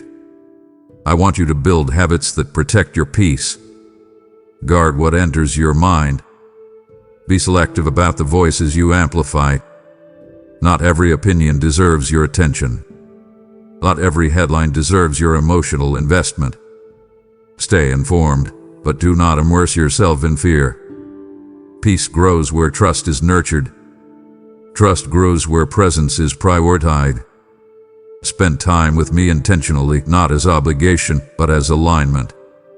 Let my words recalibrate your perspective. There will still be storms. I am not promising a life without turbulence, but I am promising an anchor.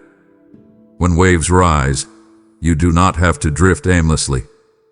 You can drop anchor into my steadiness. You can remind yourself that I am not surprised by what unsettles you. I am not scrambling to respond. I'm already aware. I am already present. Now make a decision with me. Refuse to let anxiety narrate your life. When worry whispers worst-case scenarios, counter it with truth. When tension builds in your body, step away and breathe. Pray before you panic. Reflect before you react. Invite me into the very moment you feel overwhelmed. Do not wait until you are exhausted. Peace is not something you earn after everything is resolved.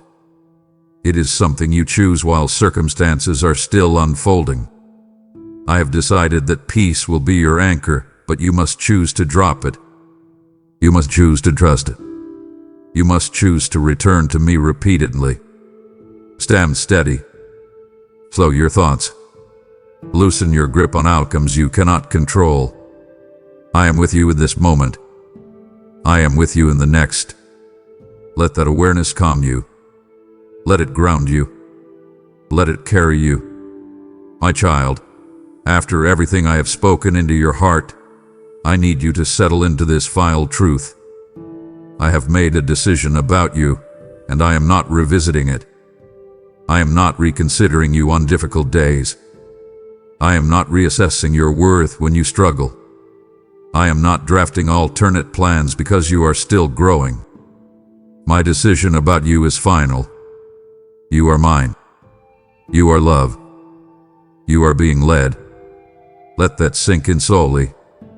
Do not rush past it. Sit with it. Breathe it in. You have spent too much of your life bracing for rejection that was never coming from me. You sometimes lie as though everything in your future depends on your flawless execution. You move carefully, anxiously, afraid that one misstep will cancel the promises you carry. That mindset exhausts you. It keeps you tense.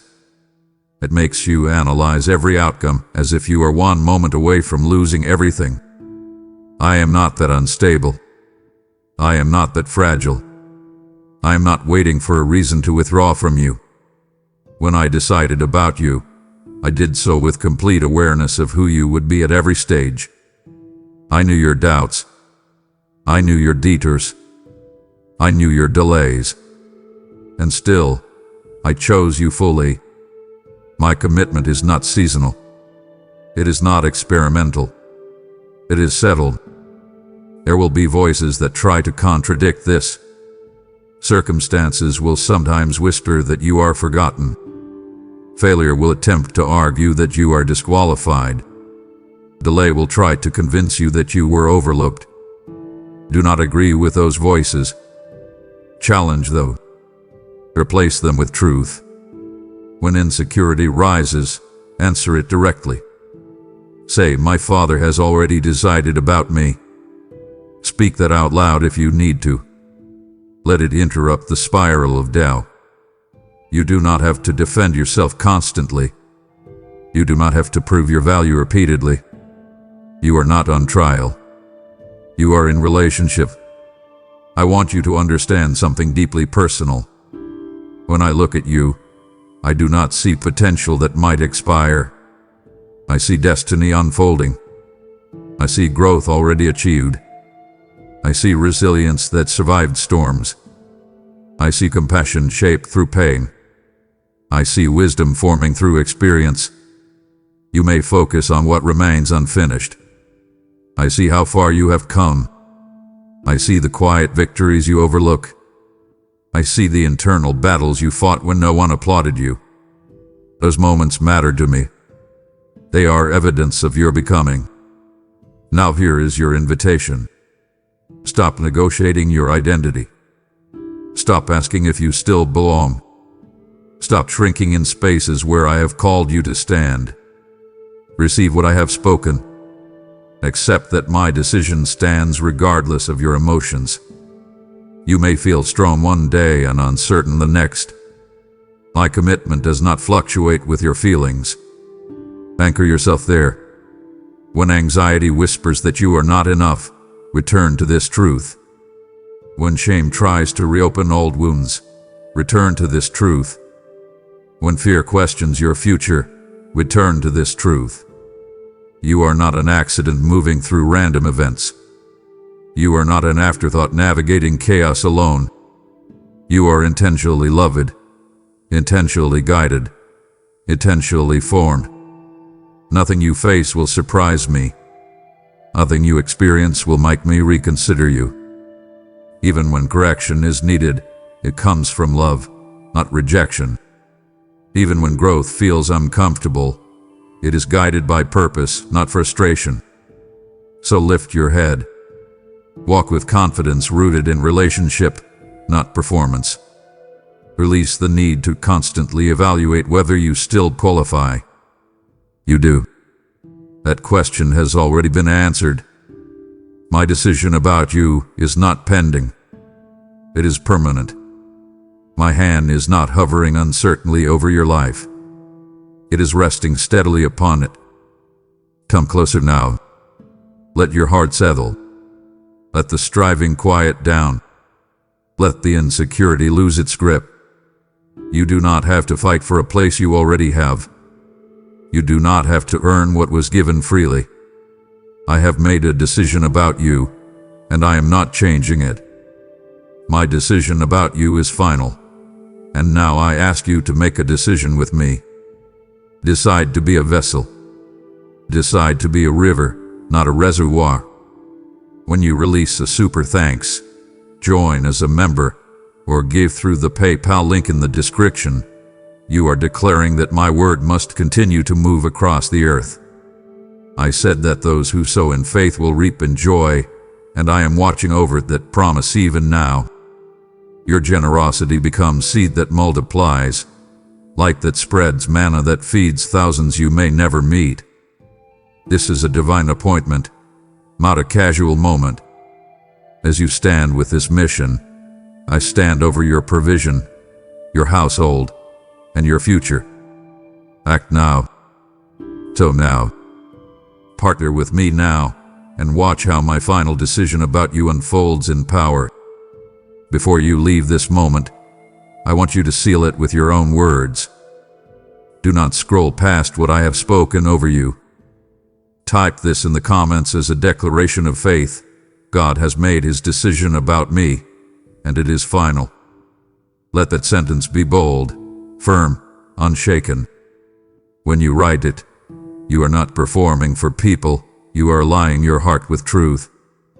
Declare it publicly, believe it personally, and carry it forward confidently. I see you standing there. I see the way you have come before my throne today, not just as a casual visitor, but as someone who is searching for a truth that has felt out of reach for far too long. You are here because I have called you. You didn't just stumble upon this moment by accident. I have orchestrated this encounter because I have made a final decision about your life. I want you to feel the weight of my gaze upon you right now. It is not a gaze of judgment, nor is it a look of disappointment. I am looking at you with the intensity of a father who has watched his child struggle through the dark and is now ready to turn on the light. You have spent months, perhaps even years, in a state of seeking. You have asked the hard questions in the middle of the night when the house was quiet and your heart was heavy. You have wondered if I was listening, or if my silence meant that I had turned my back on you. Today I am commanding that transition to happen in your spirit. Stop seeking for a moment and start receiving. I am moving you from the place of asking if to the place of knowing that. I chose this specific hour to speak to you because I know you are at a breaking point. I see the fatigue in your eyes and the tension in your shoulders. I know the pressure you face at your job, the way you feel like you have to perform just to be noticed, and the exhaustion that comes from trying to hold everything together for everyone else. I am breaking the silence of your long suffering right now. You have endured the night yet and the wait for long enough. I have seen the tears you've wiped away before walking into a room full of people. I have heard the sighs you exhale when you think no one is looking. I am telling you today that the period of your isolation is coming to an end. My voice is piercing through the fog of your confusion. I am not just offering you a suggestion. I am issuing a heavenly decree. I have the authority to change your story in a single breath, and I am choosing to use that authority for your good. I want you to prepare your spirit to house a new revelation. Open your heart wide, for I am about to pour in a level of clarity that you have never experienced. You have been living on the leftovers of old experiences, trying to find strength in things that happened years ago. But I am doing something fresh today. I am deciding that your past failures no longer define your capacity for my blessing. I am erasing the labels that others have stuck on you. The not enough, the too late, or the broken. You are my child, and I am personally involved in the details of your day-to-day existence. I know about that knot in your stomach when you think about your finances, or that specific person who makes you feel small. I'm stepping into those spaces. I am making a decision to promote you, to heal you, and to settle the chaos that has been keeping you awake. Believe me when I say that this is your moment of selection. I have picked you out of the crowd to show my glory. You are not a number to me. You are a name I have written on the palms of my hands. I am inviting you to trust me with a radical kind of faith. I am commanding the doors of heaven to open over your household. Breathe in my presence right now. Let the stillness of my spirit wash over the noise of your worries. I am here. I am speaking, and I have decided that your victory starts today. I am the Alpha and the Omega, the beginning of your story and the final word on your current situation. I want you to look at the walls that seem to be closing in on you and realize that I built the very foundation they stand on. Nothing you face has escaped my watchful eye. I was there in the boardroom when those words were spoken against you. I was there in the doctor's office when the news felt like a physical blow. I am there in the kitchen at night when you stare at the bills, wondering how the numbers will ever add up. I see it all. Not from a distance, but as the one who is standing right beside you in the fire. You often feel like your life is governed by the decisions of others, by a boss who doesn't see your worth, by a partner who has let you down, or by a system that feels rigged against you. But I am telling you now, my decision overrides the opinions of men. Their no cannot stop my yes. Their rejection is often just my redirection, keeping you away from a path that would have eventually broken you. I hold the keys to the doors you cannot open. You have been rattling the handles of closed opportunities until your hands are sore and your heart is weary. Stop pushing. Step back and breathe. If I have closed a door, it is because I have something better, something that aligns with the royal heritage I have given you. I am working in the unseen spaces of your life right now. While you are sleeping, I am moving the hearts of people you haven't even met yet. While you are worrying about the how, I am already finalizing the when. Trust the architect of your soul. I didn't design you to live in a state of perpetual panic. I designed you for dominion. I designed you to walk with a steady heart because you know that the one who keeps you never slumbers. Feel the tension leave your neck as you surrender the what-ifs to me. I am the God of the impossible, the one who makes paths through the sea. Your circumstances are not your cage, they are the stage for my next miracle. Command your soul to be still. I am the sovereign king, and I have decided that this storm will not sink you. It will only carry you to the shore of a new beginning. I have carefully defined the boundaries of your wilderness. I know exactly how many miles you have walked through the burning sand of loneliness and lack. I know the grit of disappointment that has settled in your throat, making it hard to sing, hard to pray, and sometimes even hard to breathe. You have felt like you were wandering in circles, watching others reach their promised land while you stayed stuck in the heat of the dry places. But listen to my voice. The desert was never meant to be your home. It was a classroom, a place where I stripped away the things you used to lean on so that you would learn to lean entirely on me. I have watched you grow strong in the lean years. I have seen your character being forged in the heat. And now, I have decided that your thirst shall be quenched. Rivers are beginning to flow in your wasteland even as I speak. Can you hear the sound of the rain in the distance? It is the sound of my favor returning to your parched ground. I am commanding you to leave behind the dust of past failures. Do not carry the sand of the desert into the new season I am opening for you. Shake off the memory of the not enough and the always made it. You are walking out of the heat and into the shade of my divine favor. I am planting trees of righteousness around you that will provide fruit in every season. You will no longer have to scavenge for scraps of joy or settle for temporary relief. I am inviting you to drink deeply from the well of my presence. This is not a small sip to get you through the day. This is an overflowing flood that will wash away the grime of your struggle. I am transforming your dry places into a garden. Every tear you sowed in the desert is becoming a seed for a harvest you didn't even know was possible. The season of survival is over. The season of thriving has begun. Walk forward with your head held high, for the wilderness is behind you, and the land of milk and honey is right before your eyes. I have made a definitive decision to blot out your transgressions. I see the way you carry your past like a heavy sack of stones, letting the weight of old mistakes bow your back and tire your feet.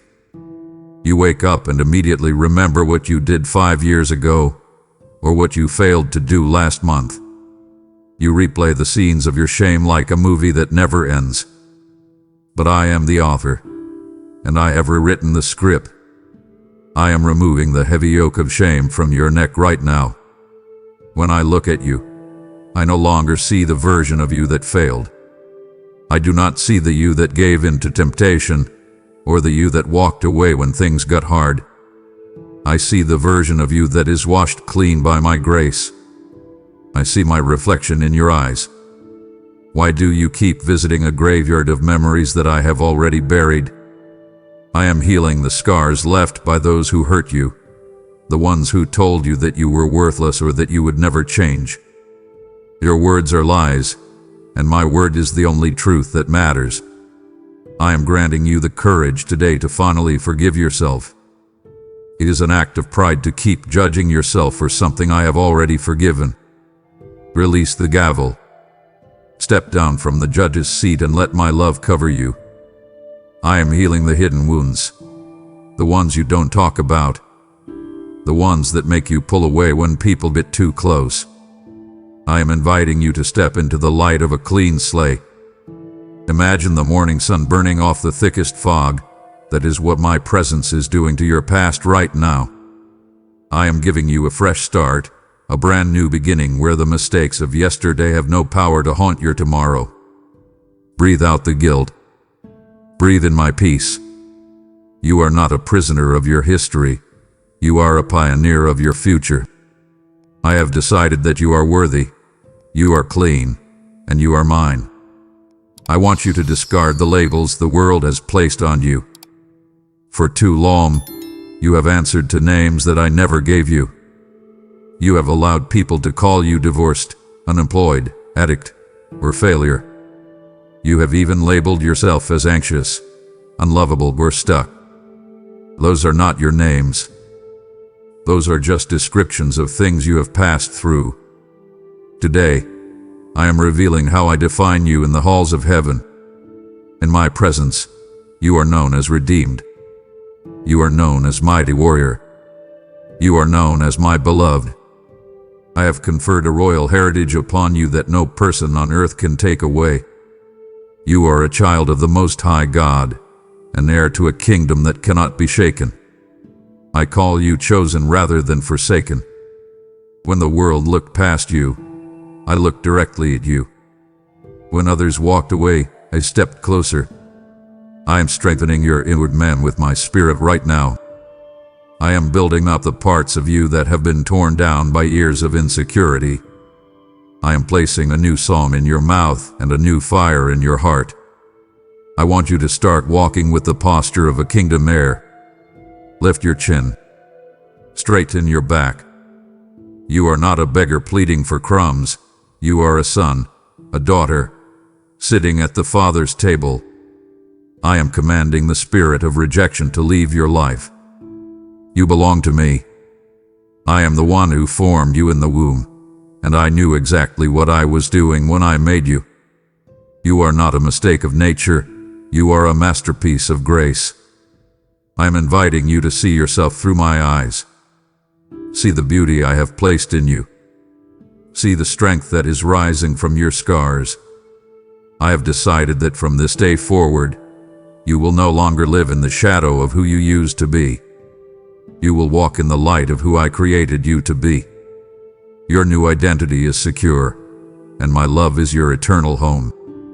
My child, do not turn away now, for my heart would grieve to see you walk away with only half of the map I have drawn for your soul.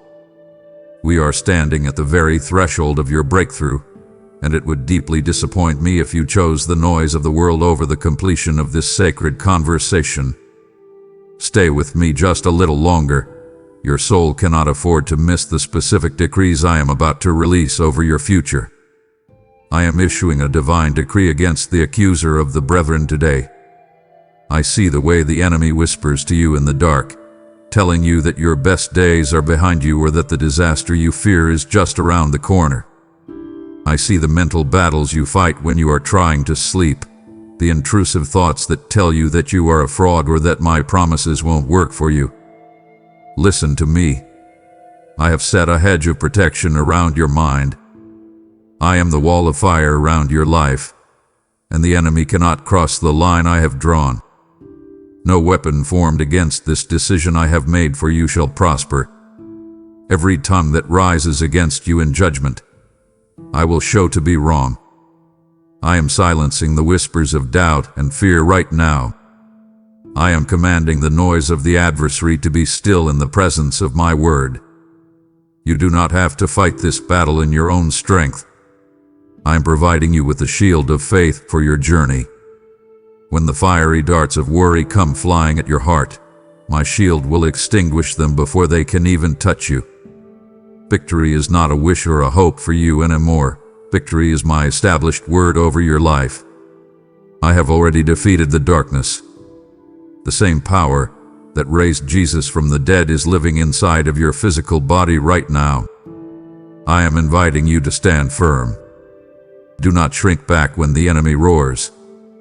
A roaring lion is often a desperate one, and he knows his time is short in your life.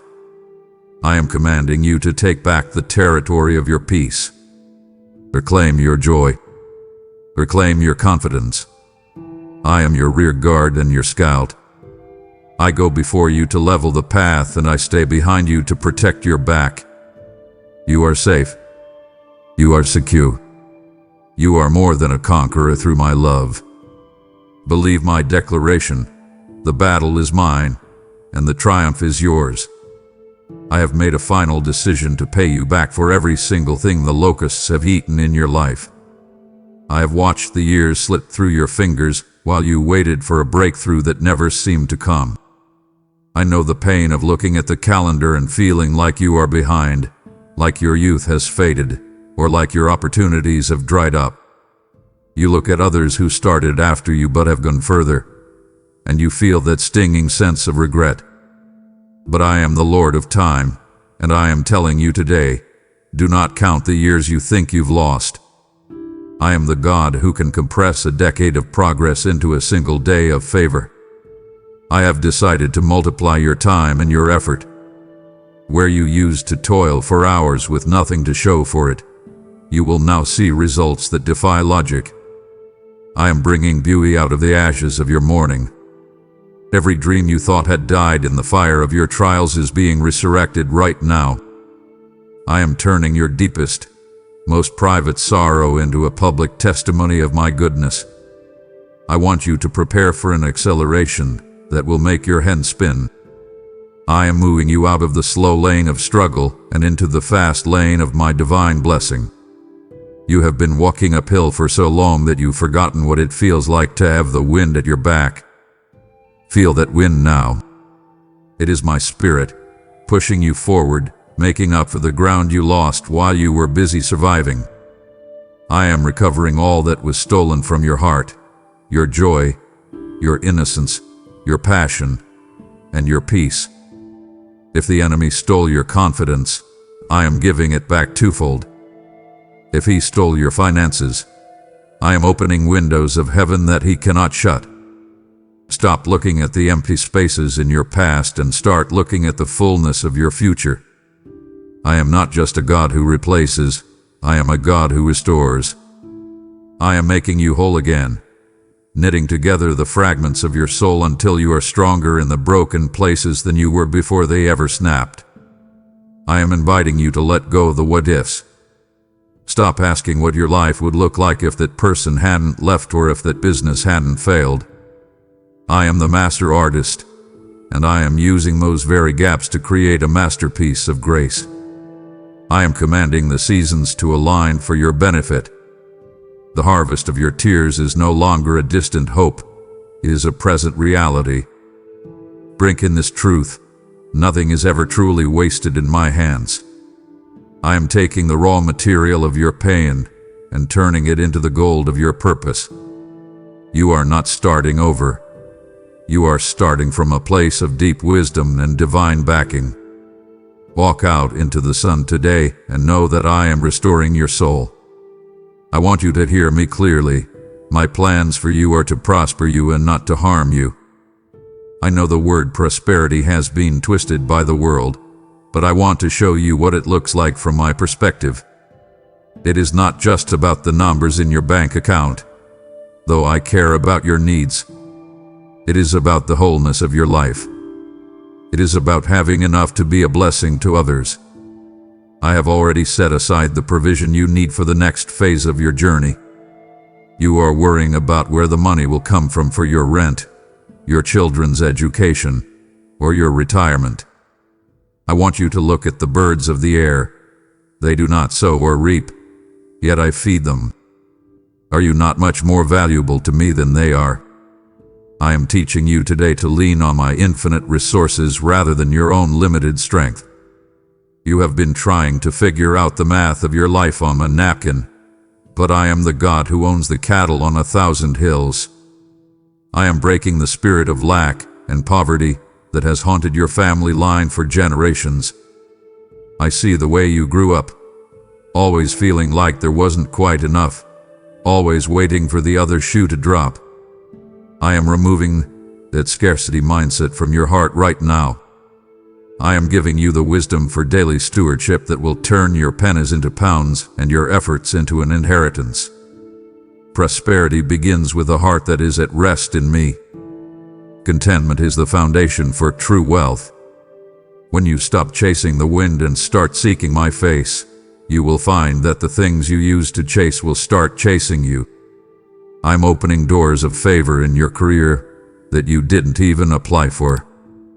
I am bringing ideas into your mind that will solve problems and create value in ways you never imagined. I am commanding you to stop living like an orphan and start living like an heir. An orphan worries about his next meal. An heir knows his father is the king. I am inviting you to trust my timing with your finances. Do not let greed or fear drive your decisions. Let peace be your umpire. I am pouring out a blessing that you will not have room enough to receive. But it starts with you trusting me with the little you have right now. I am the God who multiplied the loaves and the fish, and I am doing the same for your life. Breathe out the stress of not enough. Breathe in the assurance of my more than enough. You are provided for, you are protected, and you are positioned for a life of abundance. I have made a decision to mend your physical and emotional frame. I see the parts of you that are weary, the chronic pain in your body, the exhaustion in your bones, and the quiet ache in your spirit that never seems to go away. I am the great physician, and I am looking at the hidden pains that you don't even have words for. You have spent so much energy trying to power through that you have forgotten how to be healed. I am applying the balm of Gilead to your spirit today. I am touching the memories that make you wince. I am soothing the nerves that have been fried by constant stress. I want you to feel my healing power flowing through you like a cool stream on a scorched day. I am restoring the joy of your salvation. I am taking the heaviness off your chest and replacing it with a lightness that allows you to breathe deep and easy. I am strengthening your weary hands and your feeble knees. You have been carrying the weight of the world, but I am telling you to put it down. You were never meant to be the pillar that holds everyone else up. I am that pillar. I am releasing a new vitality into your being. You will find that your sleep becomes sweet again. You will find that your appetite for life returns. I am healing the broken fountains of your heart, the places where hope used to flow but has since dried up. I am clearing out the debris of disappointment and bitterness so that my love can flow freely through you once more. I am touching your physical body right now. I am commanding every cell to align with the life-giving power of my word. I am inviting you to rest in my presence. Healing is not something you have to work for. It is something you receive. Close your eyes and let my warmth wrap around you. I am undoing the knots of anxiety in your stomach. I am calming the racing of your heart. You are not a machine. You are my child, and I care about your health and your wholeness. I have decided that your body will be a temple of peace, not a warehouse of pain. Walk in this new strength. Do not look back at the illness or the depression as if it still owns you. You are being made new, from the inside out, by the touch of my hand. I am stopping the patterns that have plagued your ancestors today. I have watched the way certain struggles have hopped from generation to generation in your family. The same addictions, the same tempers, the same failures in marriage, and the same spirit of lack. You've often looked at your parents or your grandparents and feared that you were destined to repeat their mistakes. But I am making a divine decree. The curse stops with you. I have decided that you are the circuit breaker in your family tree. I am establishing a new legacy for your children and your children's children through your obedience. I am using the power of my blood to sever the invisible ties that have kept you bound to the past. You are not a product of your DNA. You are a product of my grace. I am granting you a freedom that is not just a temporary escape, but a permanent spiritual state. You are being unchained from the secrets and the shames of your household. I am giving you the power to say no to the things that took your fathers down. I am creating a heritage of righteousness for your household. Your home will be a place of peace, not a place of conflict. Your children will walk in a light that you had to fight to find. I am commanding the shadows of the past to flee from your presence. You are walking into a brand new day where the only thing that follows you is my goodness and mercy. I am inviting you to renounce the labels your family gave you. You are not the difficult one or the one who never succeeds. You are the one I have chosen to start a revolution of love in your bloodline. Use the authority I have given you to speak life over your relatives. I'm healing the rifts that have existed for decades. I'm bringing reconciliation where there was only silence. I have decided that your name will be associated with breakthrough, not breakdown. Stand tall in this freedom. You are the first of a new kind. The chains are falling, the gates are opening, and you are leading your family into the light of my kingdom. My child, now that I have shattered the iron chains of your ancestors and set your feet upon a path of new beginnings, I am inviting you to secure this legacy by becoming a pillar of my light for others. I have made a decision to use you as a conduit of transformation, and as you sow your seed into this mission through a super thanks with the link in the description, you are actively dismantling the strongholds of darkness in the lives of thousands. Just as I have declared that the curse stops with you, your generosity ensures that the river of my word flows into the parched souls of those still wandering in the desert of despair. Do not view this as a mere transaction, but as a divine appointment to plant a harvest that will feed generations yet unborn. I promise to open the windows of heaven over your obedience, pouring out a blessing of multiplication that no thief can steal and no lack can diminish. Your giving is the fuel that keeps the fire of my truth burning across the globe, reaching the hearts I have prepared for this very hour. Stand with me now in this holy work. Use the tools of membership or PayPal to anchor your new identity in the act of kingdom building. Go now to the description and sow into the expansion of my glory. Pause and feel the weight of this moment. It wounds my spirit to think you might stop listening just as I am about to hand you the keys to the doors you've been pounding on for years. If you leave now, you are leaving behind the very wisdom that will sustain the freedom we have just begun to build together. Do not abandon this encounter. Stay close to my heart, for the most vital revelations of our journey are still hidden in the moments to come. I am moving in your social circle right now, and I am making a decision to align your relationships with my perfect purpose.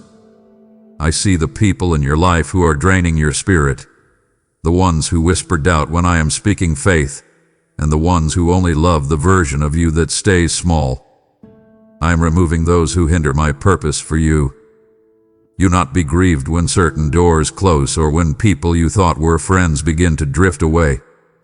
I am protecting you from voices that would steal your destiny. At the same time, I am bringing destiny helpers into your inner circle. I am connecting you with people who will sharpen you, encourage you, and see the greatness I have placed inside you.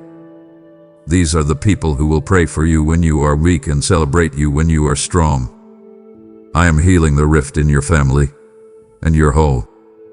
I know the unspoken tensions that make dinner time feel like a battlefield. I see the distance between you and your spouse, or the wall that has gone up between you and your child. I am melting the ice of resentment with the fire of my love. I am giving you the words to speak that will bring life instead of death. I am deciding that your home will be a sanctuary of rest, a place where my presence is felt in every room. I am teaching you the importance of walking with the wise. I am giving you discernment to recognize the hearts of others. You will no longer be deceived by masks or manipulated by those with hidden agendas. I am inviting you to surround yourself with my love first, so that you don't look to people to fill the holes that only I can fill. When you are secure in me, you can love others without needing them to validate you. I am commanding a new level of loyalty and honesty in your friendships. I am bringing you into a season of community where you are truly known and truly loved. You are not meant to walk this path alone. I am knitting you into a body of believers who will carry your burdens as you carry theirs. Trust my pruning process. If I take someone away, it is only to make room for something better. I have decided that your relationships will be a source of strength, not a source of stress. I have decided to grant you a gift that the world cannot give and that the world can never take away. I am speaking to you about a peace that surpasses all human understanding, a stillness that settles deep into your bones even when the world around you is screaming in chaos. I see the storms that rage within your mind, the repetitive thoughts, the what-if scenarios that keep you pacing the floor at 2:00 a.m., and the constant hum of worry that has become the background noise of your life. You have tried to find peace through distraction, through entertainment, or through the temporary relief of a finished to-do list. But those things are like bandages on a deep wound. I am the only one who can reach into the center of your soul and command the waves to be still. I have decided to be your sanctuary. I am inviting you to step inside the shelter of my presence and close the door on the noise. Feel the tension draining out of your hands right now. I am guarding your heart against the chaos of the world. You are living in a time of great shaking, where the news is full of threats and the future seems uncertain. But I am your high tower. When you are rooted in me, you can watch the storm from the window and not feel the wind. I am the architect of your tranquility. I want you to notice that knot in your stomach, the one that tightens whenever the phone rings or when you think about next month's obligations. I am reaching out my hand to undo that knot. I am breathing my life into your lungs so that you can take a full, deep breath for the first time in years. You don't have to carry the weight of the globe on your shoulders. I am the one who holds the planets in place, and I am more than capable of holding your life together. I am commanding the spirit of fear to leave your atmosphere. You are not a victim of your circumstances. You are a resident of my kingdom. Resting in the assurance of my sovereignty means knowing that I am never surprised. I was not caught off guard by the betrayal you faced or the sudden change in your health. Because I am in control, you can afford to be still. I'm teaching you the power of the holy pause. Before you react in anger, before you sink into despair, I want you to stop and listen for my whisper. I am right here. I am the calm in the eye of the hurricane.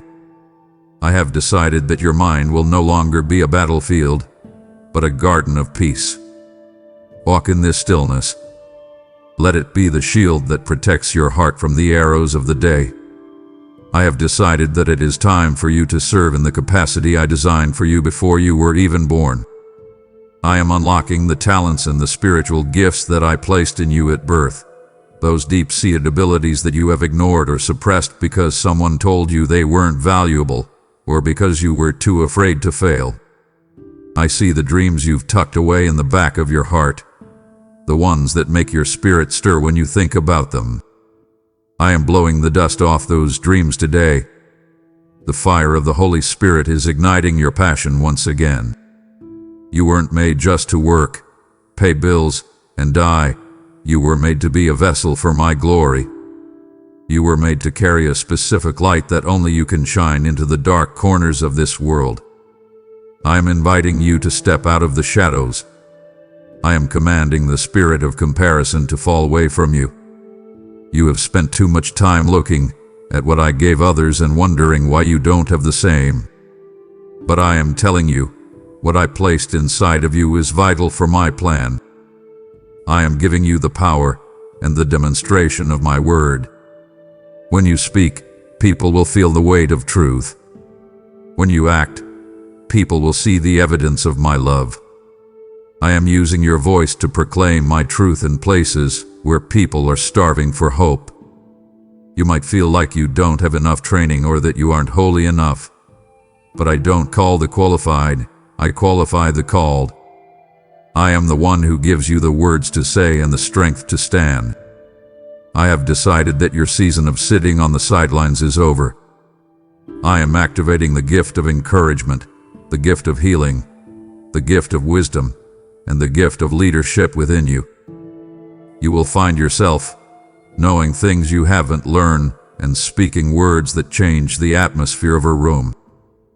This is not for your own fame, but for the joy of being a conduit for my power. I am calling you to deeper waters of service. Don't be afraid of the responsibility. My grace is sufficient for every task I give you. You are a weapon in my hand, a sharp arrow intended for a specific target. I am pulling back the bow right now. Get ready to be launched into a purpose that will bring you a satisfaction that money could never buy. I have decided to answer the cries of your heart, even the ones you were too tired to put into words. I am calling you into a new level of intimacy in our daily conversations. For too long, you have treated prayer like a chore or a formal speech you have to give to a distant king. But I am your Father, and I am sitting right here with you. I want to hear about your day, the small frustrations, the little joys, and the secret fears you don't tell anyone else. I am inviting you into the secret place of worship where it's just you and me. I am teaching you to listen for my still, small voice. You spend so much time talking to me, but I have so much I want to say back to you. I want to whisper secrets to your heart that will guide you through the complexities of your life. I am granting you a new confidence that I am always listening. When you speak my name, the entire atmosphere of heaven shifts to attend to your voice. You carry an authority in the spirit that you have not yet fully grasped. When you pray, you aren't just wishing, you are legislating from a heavenly position. I am commanding your prayer life to move from begging to declaring. Instead of asking me to defeat the giant, I want you to speak to the giant and tell him who I am. I am strengthening your consistency. You will find a hunger for my presence that pulls you away from the screen and away from the noise, just to be with me. This is where your power is recharged. This is where your vision is cleared. I am removing the dryness from your spiritual life. I am turning your prayer time into a fountain of refreshing.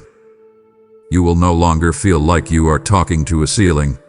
You will feel the warmth of my embrace and the thrill of my response. I have decided that every prayer you have ever whispered in tears is being reviewed before my throne right now. Not one word had been lost. I am the God who answers by fire, and I am preparing to move in ways that will leave you in awe. Come to me with your honesty. Bring me your raw heart. I don't need your religious platitudes. I want your heart. I am deciding today that our relationship will be the anchor of your life, the place where you find the strength to face anything the world throws at you. I see you standing at the crossroads, feeling the paralysis of indecision. You are worried that if you make the wrong move, your whole life will unravel. You are looking for a sign, searching for a way out of the fog that has settled over your mind. I am telling you today, I will guide your steps with my own eye. I am replacing the confusion with a sharp, divine clarity. I am the lamp to your feet and the light to your path. You don't need to see 5 miles down the road. You only need to see the next step I have laid for you. I am granting you a discernment that goes beyond human logic. You will feel a holy nudge in your spirit, a sense of peace that says, "This is the way, walk in it." I am commanding the spirit of second guessing to leave you. I have decided that your past mistakes with decision-making will not dictate your future success. I am giving you the boldness to say yes to my divine will, even when it looks risky to the world. I am the God of timing, and I am teaching you to trust my schedule. Sometimes my wait is just as much an act of love as my go. I am protecting you from the traps that look like opportunities. I am closing the doors that would lead to your destruction and opening the ones that lead to your destiny. Trust that I am working behind the scenes to align every detail for your good. I am inviting you to lean not on your own understanding. Your mind is limited, but my wisdom is infinite. When you feel the pressure to decide, I want you to stop and ask me for the blueprint. I have already seen the outcome of every choice you could possibly make. I am leading you toward the path of peace and fruitfulness. I am giving you a quiet confidence that doesn't need to explain itself to everyone else. You will find yourself moving with a new grace, making choices that lead to life and prosperity for you and your family. I have decided that the fog is lifting today. You will see clearly. You will walk surely. You will not stumble, for I am holding your hand. I am reaching out to you with an urgency that burns like fire. It would be a tragedy of the spirit if you close your ears while I am still pouring my life into yours. My heart yearns for you to hear the full counsel of my word, and it would sadden me beyond measure to see you face tomorrow's giants without the protection I am currently fashioning for you. Lean in closer, my beloved, and do not let the enemy steal your attention before I have finished making you whole. I have made a decision to be your fortress and your high tower. I see the snares that have been set for you, the traps of the enemy, the hidden agendas of people, and the unforeseen accidents of life. I am telling you now, you are safe. I have charged my angels to keep you in all your ways. They are standing guard over your home while you sleep. They are walking with you when you enter crowded places. They are protecting your children when they are out of your sight. I am your rear guard and your scout. I go before you to scout out the danger, and I stay behind you to cover your tracks. You can lie down tonight and sleep without fear, for I am the one who never slumbers. I am commanding the spirit of dread to break off your life. You have been living with a sense that something bad is about to happen, but I am the God of good news. I am your shield and your great reward. Even if you have to walk through the valley of the shadow of death, you will not tremble, for my rod and my staff will comfort you. I am providing you with a supernatural immunity to the arrows of the day.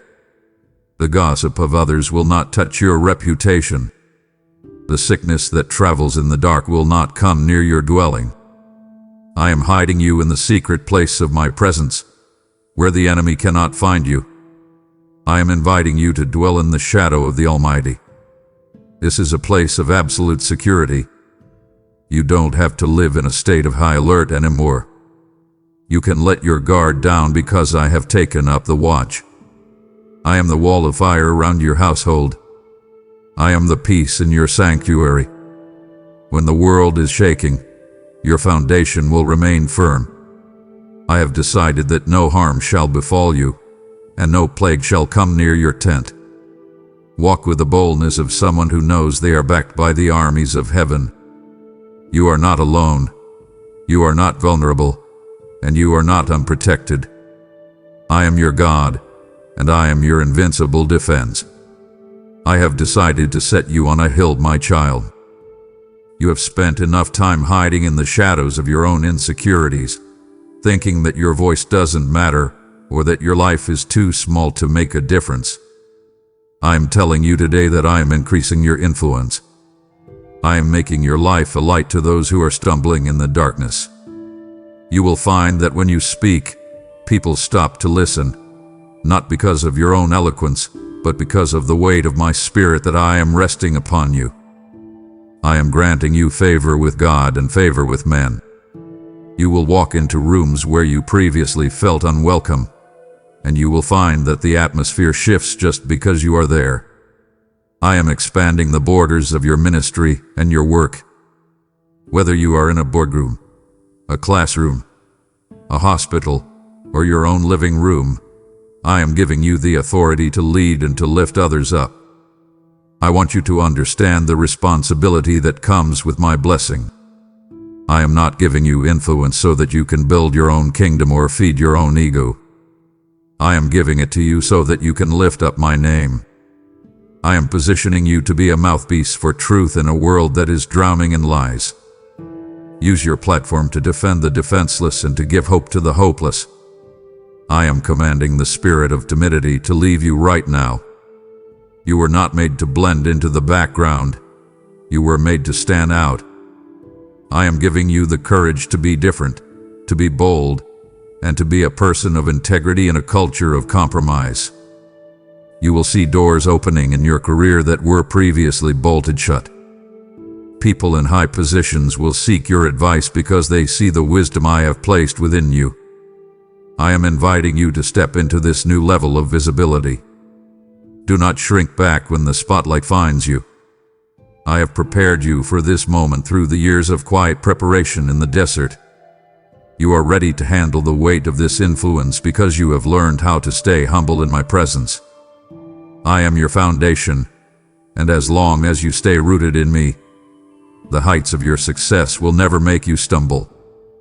I am deciding that your life will be a testament to my power. You will see people transformed by the love you show them. You will see systems change because of the ideas I give you. Trust me with your reputation. Trust me with your future. I am taking you from the back of the line to the front, and I am doing it so that the world can see what happens when a person is fully surrendered to my will. Breathe in this new authority. I am your scout and your guide. I am clearing the way for your expansion. You will no longer be overlooked. You will be sought after. You will no longer be silent. You will be heard. I have decided that your influence is a tool for my kingdom, and I am sharpening that tool today. Go forth with confidence, knowing that I am with you, and that the favor I have placed on you is a shield that no enemy can penetrate. I am providing you with the grace you need to finish the race. I know that the journey has been long, and that there are days when you feel like you can't take another step. I see the fatigue that has settled deep into your soul, the kind of tiredness that sleep cannot fix. I have decided to sustain you when you are tired. I am the one who gives power to the faint and increases the strength of those who have no might. I am inviting you to stop looking at the distance you still have to travel and start looking at me. I am the author and the finisher of your faith. I started this work in you, and I am fully committed to completing it. You are not walking this path alone. I am carrying you when your legs give out. I want you to focus your gaze on me. When the road gets steep and the wind begins to howl, do not look at the storm. Look at my face. I am the steady point in your turning world. I am giving you the strength to stand after you have done everything else. Faith is not always about jumping over mountains. Sometimes, it is simply about the grit to stand your ground and refuse to be moved. I am refining your soul like gold in the fire. I know the heat is intense, but I am sitting by the furnace, watching the process. I will not let the fire consume you. I am only using it to burn away the things that hold you back from your full potential. You are becoming pure, strong, and resilient. I am commanding the spirit of quitting to break off your life. You are not a person who shrinks back to destruction.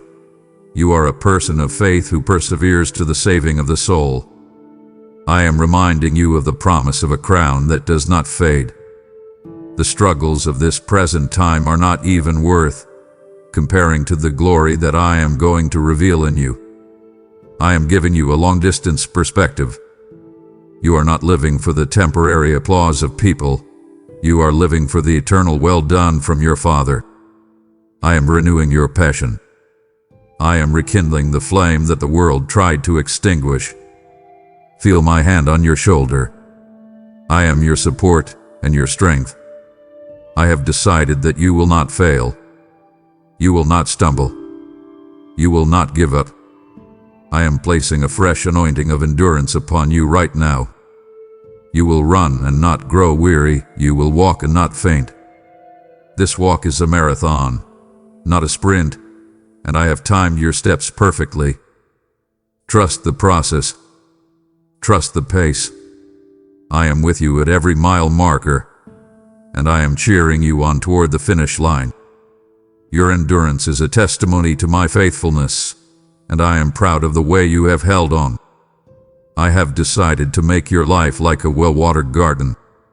I see the seasons of barrenness you have endured, The times when you poured out your heart and soul and saw no return on your investment. You have planted seeds in tears, and you have wondered if anything would ever grow. I am telling you today, the harvest is here. I am inviting you to abide in me, the true vine, for apart from me you can do nothing, but in me you will produce fruit that lasts. I am shifting you from a season of striving to a season of bearing. You will find that the things you worked so hard to produce in the past are now beginning to grow naturally because of my blessing. I am looking for the evidence of the Spirit in your character. I am producing love, joy, peace, patience, and kindness in you in ways that will surprise even you. You will find yourself reacting with grace where you used to react with anger. You will find yourself filled with peace where you used to be consumed by anxiety. I am granting you success in the endeavors I have blessed. Whether it is your business, your family, or your creative projects, I am breathing my life-giving spirit upon them. I am bringing laughter back to your mouth and your home. You have been serious and have a burden for so long. I want to hear you laugh again. I want you to enjoy the life I have given you. I am commanding the spirit of frustration to leave your work. You will no longer feel like you are spinning your wheels. I am making your efforts effective. I am bringing the right people at the right time to help you harvest what you have sown. The harvest of your tears is finally here. Every prayer you prayed in the dark, every sacrifice you made in secret, every time you chose to be kind when it was hard, I have seen it all, and I am rewarding it openly. I am making you a source of nourishment for others. People will come to you to find rest and wisdom because of the fruit they see in your life. I am inviting you to relax into this fruitfulness. You don't have to force the fruit to grow. You only have to stay connected to the vine. I am the one who provides the rain and the sun. I am the one who guards the garden from the pests of the enemy. Your life is becoming beautiful. Your legacy is becoming secure. I have decided that your name will be associated with abundance and life. Walk through your garden today and see what I have done. The dry ground is gone. The desert has bloomed. You are fruitful, you are flourishing, and you are blessed. I am calling you to a place of absolute surrender. I know that word sounds scary to you because you have spent your whole life trying to maintain control. You feel like if you let go of the wheel, the car will go off the cliff. But I am the one who designed the road, and I am the one who built the car. I am inviting you to yield your plans to my greater purpose. I have seen the blueprints you have drawn for your life, and while they are good, they are so much smaller than the plans I have for you. I want you to experience the beauty of saying, "Not my will, but thine be done." This is not a prayer of defeat. It is a prayer of ultimate victory. It is the moment you stop fighting the current and start letting the river of my spirit carry you. I am showing you that there is a profound peace that comes with total trust. When you surrender, you no longer have to carry the burden of being your own God. You don't have to figure everything out. You don't have to fix everyone. You only have to follow me. I am making myself the center of your every thought. I'm inviting you into the deeper waters of faith. The shallow water is safe, but there is no room to swim. I want to take you out where your feet can't touch the bottom, where you have to rely entirely on my buoyancy to keep you afloat. This is where the miracles happen. This is where you see my power in its most raw and beautiful form. I am commanding the spirit of independence to yield to the spirit of sonship. You are not a self-made man or woman. You are a God-made masterpiece. I am stripping away the layers of self-protection that you have built up over the years. You don't need them anymore because I am your protection. I am inviting you to lose your life in me so that you can truly find it. The life you are clinging to is nothing compared to the life I want to give you. I am asking for your yes, not a partial yes, not a yes, but but a yes, Lord. Give me your bank account, give me your relationships, give me your health, and give me your future. I have decided that your surrender will be the gateway to your greatest breakthrough. When you stop holding on so tightly to what you have, my hands are finally free to give you what I have. Breathe out the need to control. Breathe in the freedom of being led. I am your shepherd, and I know exactly where the green pastures are. Let go. I got you. I have always had you. Today is the day you stop resisting and start resting in the palm of my hand.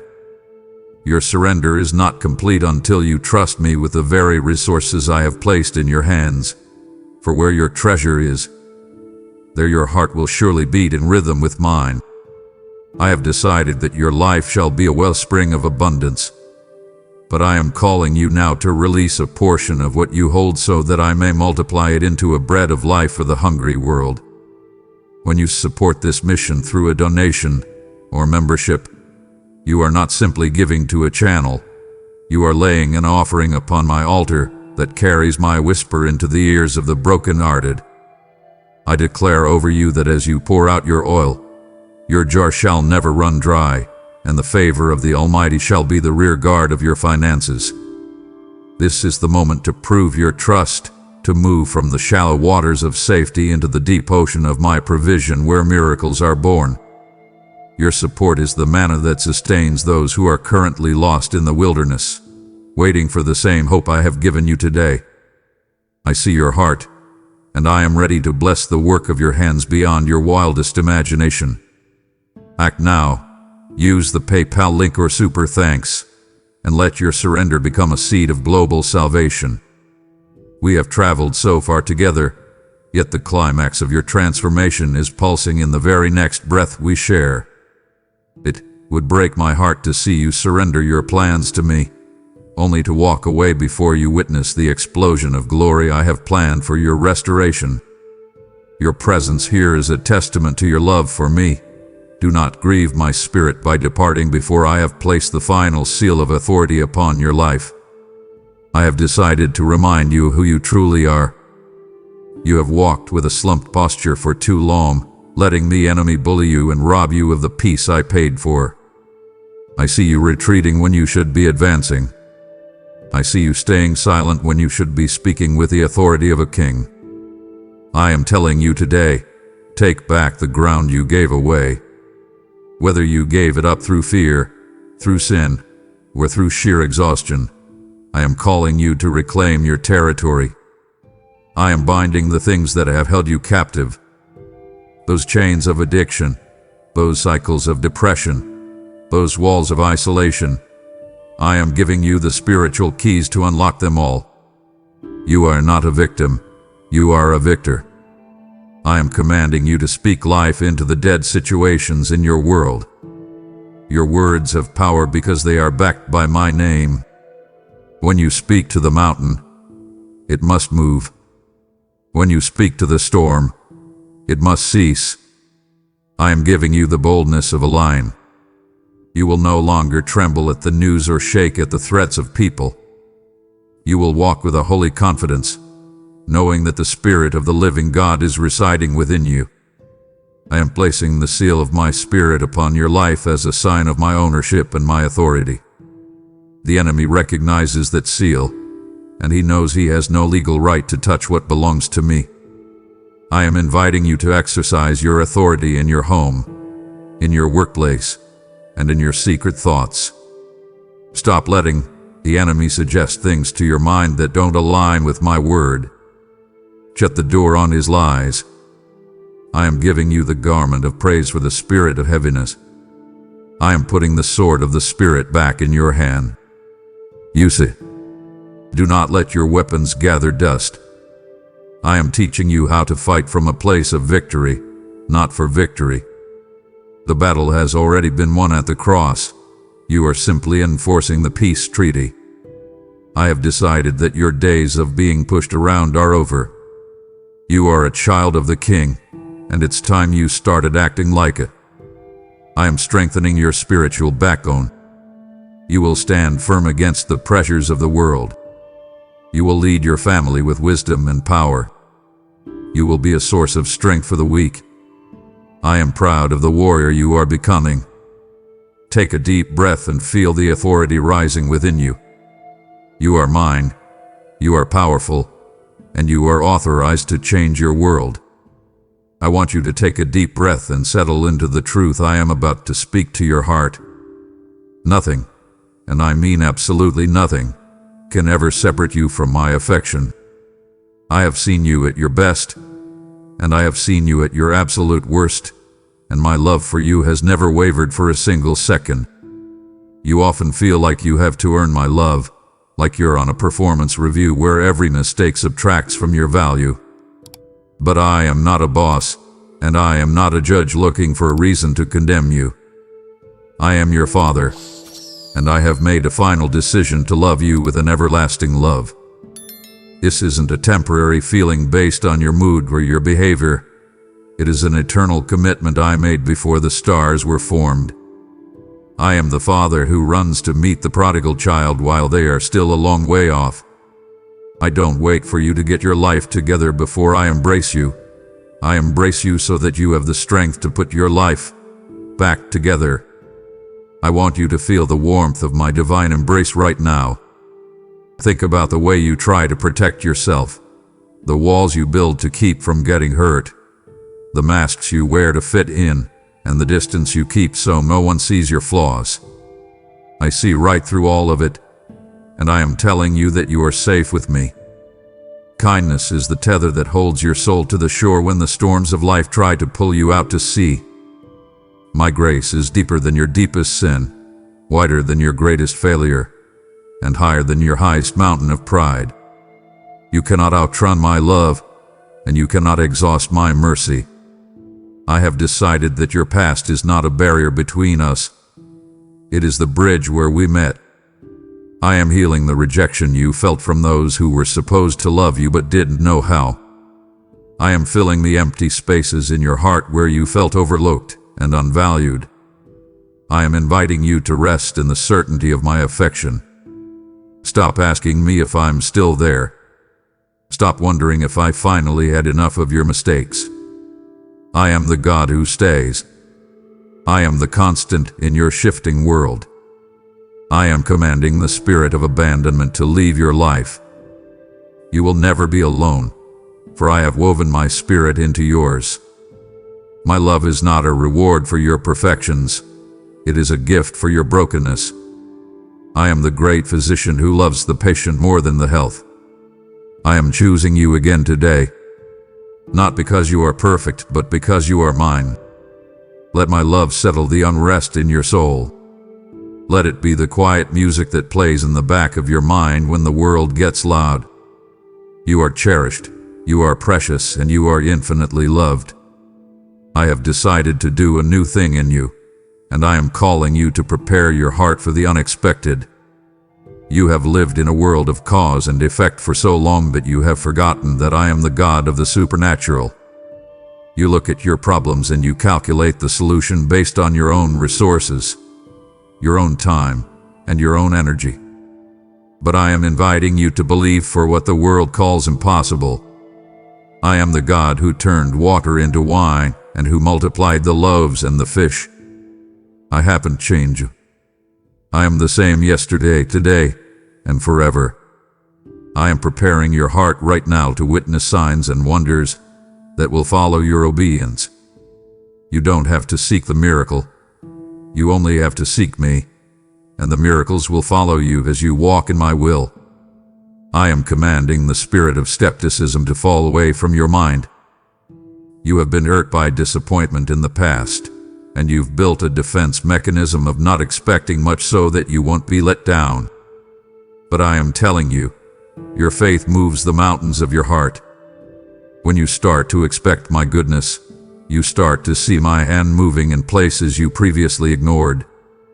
I am doing a work in the secret places of your life, fixing things that have been broken for decades, opening doors that were welded shut, and bringing life to dead dreams. I want you to live with a sense of holy expectancy. Wake up every morning and ask, Lord, What are you going to do today? I am the God of the 11th hour miracle. When the clock is ticking and everyone else has given up, that is when I do my best work. I am inviting you to stretch your faith. Do not limit me by your small thinking. I am the creator of the universe, and nothing is too hard for me. I am touching your finances, your health, and your relationships with a miraculous touch. You will see things happen that cannot be explained by luck or hard work alone. You will see my favor go before you like a herald. I am turning your never into now. I am turning your impossible into already done. This is not a fairy tale. This is the reality of the kingdom you belong to. I have decided that your life will be a showcase of my power. People will look at you and say, "Only God could have done that." And you will smile because you know that I am just getting started. Believe in the miraculous, for I am the God of wonders, and I am walking right beside you. I see you standing on the edge of the old, looking out toward the new. This is the moment of transition, the final steps before you cross over into the promised land I have prepared for you. I have decided that you have spent enough time in the wilderness, and it is time to lay hold of the prize. But I want you to check your armor. The journey ahead requires a focus and a spiritual discipline that you didn't need in the desert. I am encouraging you for the final stretch. I know you are tired, and I know the giants in the land look big, but I am the one who goes before you to level the path. I am your scout, and I have already seen the victory that awaits you. Do not let the final obstacles intimidate you. They are only there to test the strength of the faith I have built within you. I am commanding you to leave the baggage of the old season at the border. You cannot carry your old grudges, your old fears, or your old ways of thinking into the new place I am taking you. I am stripping away the slave mentality that you picked up in the land of your captivity. You are no longer a servant to your circumstances. You are a pioneer of your destiny. I am giving you a new strategy for the battles ahead. I am giving you a new vision for what is possible. The promised land is not a place of no conflict, but it is a place of total victory. I am with you in the crossing. I am the one who holds the waters back so you can walk through on dry ground. I am preparing your heart for the excitement of what I am about to reveal. I am inviting you to keep your eyes fixed on me. Do not look to the left or the right. Do not listen to the voices that say you aren't ready. I am the one who qualifies you. I have spent years training you in the secret place for this very moment. You are ready. You are equipped. You are authorized. I am your rear guard, ensuring that nothing from your past can pull you back. I have decided that this is your time of crossover. The desert is behind you. The inheritance is before you. Walk forward with the boldness of a conqueror. The ground you step on, I have already given to you. I am moving you from promise to possession. This is the moment your life changes forever. Trust my lead, follow my cloud, and get ready to see the land of milk and honey. Listen to me one last time today, my beloved child. Heaven and earth may pass away, but my word will never pass away. I have spoken over your life, and I will surely bring it to pass. I am the God who does not lie and who does not change his mind. I have made a final, unshakable decision about you, and I have placed the seal of Amen upon that decision. You can build your life on the foundation of my promises, for they are the only things in this world that are truly solid. I am sending you forth today in the strength of this divine decree. You are no longer the person who started this conversation. You have been transformed by my presence, enlightened by my wisdom, and empowered by my love. Your life is now a living testament to my faithfulness. I am commanding you to walk in the light of my glory every single day. Do not let the shadows of the world dim the fire I have lit within you. Abide in me, and let my words abide in you. When you feel the old fears trying to return, remind them of what I have said here today. Remind them that I have the first and the last word over your destiny. I am your eternal Father, and I am never leaving you. I am the God of your yesterday, the God of your today, and the God of your forever. I am inviting you to live in a state of constant communion with me. Let this conversation continue in your heart throughout the day. I am always speaking. You only have to listen. I have decided that your story ends in victory. It ends in peace. It ends in my arms. Go forth now with your head held high. You are not a victim of fate. You are a child of promise. You are not a speck in the universe. You are the focus of my attention. I am proud of you. I love you. I am for you. Take my hand and let's walk into the future together. I have already seen the end, and I can tell you, it is more beautiful than you can possibly imagine. My word stands. My love remains. You are mine forever. Amen. As we conclude this divine conversation, and you prepare to walk into the brightness of your promised land, remember that I have chosen you to be a partner in my eternal purpose. My word stands forever, but I have decided to use your hands and your heart to carry this torch to the ends of the earth through your faithful support. Every gift you offer, whether through a super thanks, membership, or PayPal, is a prophetic act that declares my sovereignty to a world that has forgotten my name. I am calling you to join this mission with a sense of urgent destiny, ensuring that the same peace you have found today becomes a sanctuary for the millions still shivering in the cold. I release my decree of protection over your storehouse, because you have honored me with your substance. I will rebuke the devourer for your sake and make your life a garden of perpetual harvest. Do not let this encounter end here. Let it become a movement of fire that transforms every life it touches through your continued generosity. You are a royal heir, and it is the delight of a king to provide for the expansion of his kingdom through his beloved children. Step forward in authority. Click the link in the description and seal your testimony by giving to this mission today. Do not just listen to my voice and then return to the shadows.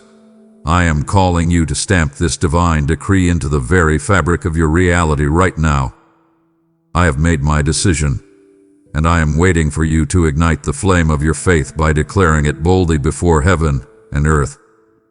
Speak your victory into existence and seal our conversation by commenting, I accept your decision over my life, Lord, making it the anchor for your soul and the end of all your striving.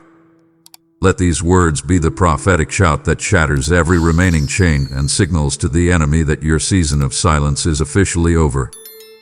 Do not hesitate, for the atmosphere is pregnant with my power, and your public declaration is the key that unlocks the floodgates of the breakthrough I have already prepared for you. Go forth in the fire of my spirit, knowing that what I have spoken today is now your permanent and unshakable truth. Amen.